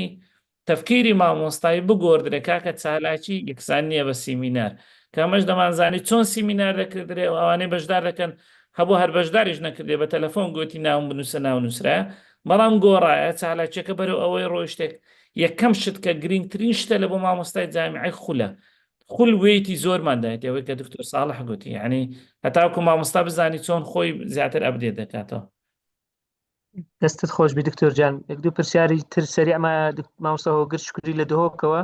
دەڵێ ئایا مامۆستا دەتوانی ئەکتیڤیتیەکان تعدیل بکە بۆ نمونە کویز بە شێوەی ئۆنلاین بکە لە جیاتی سەرۆرەقە ناتوانمەوە دەکەین دەتوانێت لە کاتی دروستکردنی راپۆرت مامۆستا حەقی هەیە داوا بکە بڵێ ڕێژەی ئەوەندە پلەیجەریزم مەقبولە ئەگەر نامەقبول نییە وانە دکتۆر بابەتی ئای با ئەمە نەچینە ناوێ مامۆستا پێویست ناکە ئەوەندە حەساس بی بەرامبەر ئەوە تەکنیکی مامۆستایە وە لە تەڵەبەکانی بکە چۆن ئای بەکاربیینی باشە لە چێ بەکاری بینی و کو بەکاری بهینی ئاماژەشی پێ بکە ئاماژەشی پێ بکە بەڵێ ئەملۆ پێی دەرم بڕۆ لە ماری ڕیپۆرتەکەم لۆ بنووسەکە بە خۆشی باش دەزانێ بە ئای دەنووسی لۆ نارم لە ناو قاعی پرسیارش لێ دەکەم دەرە فەرمو بزانە ئای چۆن وەڵام دەدا ینی تەکنیکی بەکارهێنانەکەی جیاوازە مامۆستایەوە هەیە ڕست مامۆستا ئومێد عەبدولقادر دووجارە و پرسیارە دەکات ئایا مادەی پریڕیکویزیت مەرجە هەبێ طبعا لە بەڵێ مەرجە هەبێ ئەگەر هەش بوو دەبی هەر بخێندرێ ئەوە هیچ ئەگەر تەڵەبەکە لی دەرنەچی ناتوانانی دەرسەکەی ناتوانانی بستە مەرحەلەی دواتر مامۆستا ئومێد پرسیارەکەم کردیتەوە دەستت دابەزێنە وەڵای دوو کەس تر دەستیان بەس کردەوە پرسیارەکان تەواو نابن بە زوەریان دەگرم ئەگەر ڕوخسەت هەبێ ئەو 2-3 دقەیەش تازە هەر تاخیر بوو دکتۆر عەباس سامان عومەر ئەگەر دکتۆر سامان بیفەرموو نازانم سلااو دکتۆر جان سلااوتان لەبێت دکتۆر سامان ڕاگری کۆلیژی زمان فەرموو زۆر سپاس بۆ کاکتۆر هیمداد مێگەمایند سپاس بۆ برای بەڕێزم کاک دکتۆر عەباس بەڕاستی بابەتەکە زۆر گرنگە من یەک پێشنیارم هەیە چونکە بابەتی بۆلۆنیا پرۆسس بابەتێکی زۆر فراوانە زۆرش تازەیە بۆ خەڵکێکی زۆر دەمەوێت جەخت لەسەرەوە بکەمەوە کە نەک هەر ئەوانەی کە لە پێداگۆجی دەخوێنن پێداگۆجی وەردەگرن بەڵکو سەرجەم مامۆسایانی زانکۆ لە هەر زانکۆیەک ئەگەر بۆلۆنیا پرۆسس بچەسپێنرێ پێویستە خۆل ببینن بەڕاستی جۆرێک لە ئۆریێنتیشن و جۆرێک لە ڕاهێنان لەسەر چۆنیەتی پەیڕەوکردنی ئەو پرۆسیسە و لەلایەکیترە وەکو پێشنیازێک بۆ مێگەمایند پلس بەڕاستی کاکتۆر پێم وایە ئەم بابەتە لەبەی زۆر فراوانە لە داهاتووە باشتر دەبێت ئەگەر سیمینار بکرێت لەسەر بابەتی بڵین کۆنسپتەکانی یاخود چمکەکانی بۆڵنیا پرۆسس دانا بۆ نمونە لەسەر وەرکلۆد بە تەنها تەسەوڕەکەم سعاتێک تا 2 سعات سیمینار پێویستە بە جوانی خۆل بکرێتەوە با بڵین شەرح دەستت خۆش بێت دکتۆر زۆر زۆر سپاس دووبارە بەس خۆش گەیشت زۆر سپاس مامۆستا ئارام غەریبی جوەر دەگرین ئەگە غەڵەت نەبم تۆمارکاری بەشی کۆلیژی پەروەردەی بنەڕەتی بووە با بزانین نەوەک کێشەیە کە بێ لەوێندەریش شەو باش کاک دکتۆر دەستان خۆشبی دەستخۆشی لە بۆ کاکتۆر عەباس بەڵێ من وەکو تۆمارکارێک بەشدارم بە خۆشحاڵیەوە زۆر بە سوود بوو دەست و چاوتان خۆشبی دوو پرسیارمە بۆ کاکتۆر یەکەچیان بەنسبەت ئەو دلیلێکەوە بەتەمان بابن وەکو دڵنیای زۆری زانکۆ دای بنێن ئایا هەموو وردەکاریەکانی بابرین تۆماری تێدایە وەکو پێویستی لە بۆ بەشەکان پرسیاری دووەمیشم بەنسبەت ئەوەی ئێمە وەکو کۆلیژی پەروەردەی بنەڕەتی خوێندنی ئێوارانمان هەیە یەک لەو بەشانەی کە لە LMS کە ئەو ساڵ وەکو بابرین سیستەمێک بەکاردێت بۆ قۆناغیەکەکان ڕۆلێکی گرنگی دڵنیای زۆری بەشەکانە لە LMS ئایا وەکو ئێواران نیازیان وایە کەەوە دڵنیای زۆری بکرێتەوە چکە تاوەکو ئێستا لە ئێواران دڵنیای زۆری نیا و هەمووی تابعی بەیانیان و زۆر سپاس دەست خۆش مامۆستارە بەڕێزان تکایە دەستان بەرز مەکەنەوە چکە کەستر ناتوانێت وەگرن لە بەرەوەی کاتەکەمان تێپەڕێ فەرم دکتۆر دکتۆر جان دەست خۆش دکتۆر سامان فکرێکی زۆر جوانی دانگۆ دکتۆر جان کە خول بکردرێتەوە نووسیم لەلای خۆم نووسیتم بالفعل وایە لەسەر پێشنیاری دکتۆر سامانێگە خولتان کردەوە لە هەر شوێنێک پێویستان بە من بوو دووبارە من ئامادەمە هەر لە هەر شوێنێک مامۆستا بێ من ئەوە لە هەر شوێنێک نەک لێرە لە زانکۆش کە خول دەکردرێتەوە لە هەر شوێنێک بی بەخۆ بەخشش بەس ئەو دێ فکرەکە بگارن نەک لەوەی لە هەر بابەتە کە ئەمە بیزانین دەیرێنەوە بە نسبەتی ئەوەی کە دکتۆر ئارام گوتی وابزانم پەیوەندی بە ئێواران و بە LMS و ئەوانەوە هەیە وابزانم ئیشی لەسێ دەکەنەوە دکتۆر کارزان لە تۆمار ئەو لەگەڵ مامۆستا ئەحمەد ئیشی لەسێ دەکەن بە نسبەتی ڕێبەرەکەی بەڵێ ئەو ڕێبەرە بەشی تۆمارەکەی دکتۆر کارزان کە تۆمارکاری گشتی زانکۆی سەلاحەدینە ئەو دایتمانەوی بە گوێرەی ڕێنماییەکانی تۆماری زانکۆی سەلاحەدین چکە ئەو ڕێبەرە لە بۆ مامۆستایانی زانکۆی سەلاحەدینە وڵی دکتۆر وابزانم نزیکەی 180 پەڕا نزیکەی مانگە زیاتر ئەمە خەریکینە چکە فکرمان لەوەی کردەوە حتا یەک پیتی کوردیشی غەڵەتی تێدا نەبی لەوانەی دەجار 15 جار 20 جاران ئەمە هەڵەچنینمان کردبی دواتریش بە تاکیدی یعنی ئەمە زۆر کەس لە مێشکمانەکە بیان دەینێ ئێستا خۆشبەختانە لێرە مامۆستا عەلی کە بەڕێوەبەری بەشی سایکۆلۆجی جامعی سەلاح لە کوردی زۆر باشە یعنی یەک لەوانەیە کە دامانە بیدەینێ برێ مامۆستا عەلی جان بە چاوە چ ڕەخنەگرانە لۆمان تەمەشاکە ما دکتۆریم دادەت بە چاوە چ ڕەخنەگرانە لۆمان تەمەشاکە لە کۆتاییەکەی شتێکی خۆت نەتیجەی باش ڕاستە وەڵڵا دەستت خۆش دەکردرەوە بزانم یعنی کردرایش کردرایە هەرچی بەمە بکرد هەموو شتێکیش دەبی لە هەنگاوێکەوە دەست پێ بکات دوای دەکرێت پەرەی پێ بدێ لۆ خۆم دکتۆر جان بە ئەمن کۆمنتی خۆمی کۆتایی بدەم ئەمن ئەمەلم پێی هەیە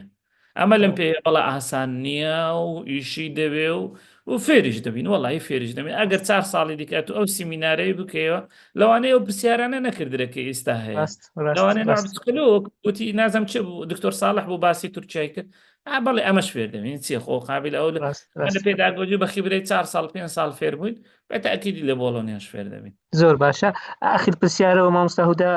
پرسیتی هەستم کرد گرنگە هەندێک لە کۆلیژەکانی قوتابیان هەیە قۆناغی 4 12 وانەی کەوتو هەیە پرسیارەکەی من ئەوەیە ئایا کۆلیژ دەتوانێت هەر قوتابیەک لە 5 وانە کەوتوبوو نەهێڵی بپەڕتەوە لە بۆ قۆناغی سەلاحەدینە لە هەندێک زانکۆی دیکە ئەو هەیە دکتۆر نازانم بەس ئەوە وادە لە زانکۆی سەلاحەدین ئەو شتە نییە دەتوانی کۆلیژ ئەو دەسەڵاتی هەیە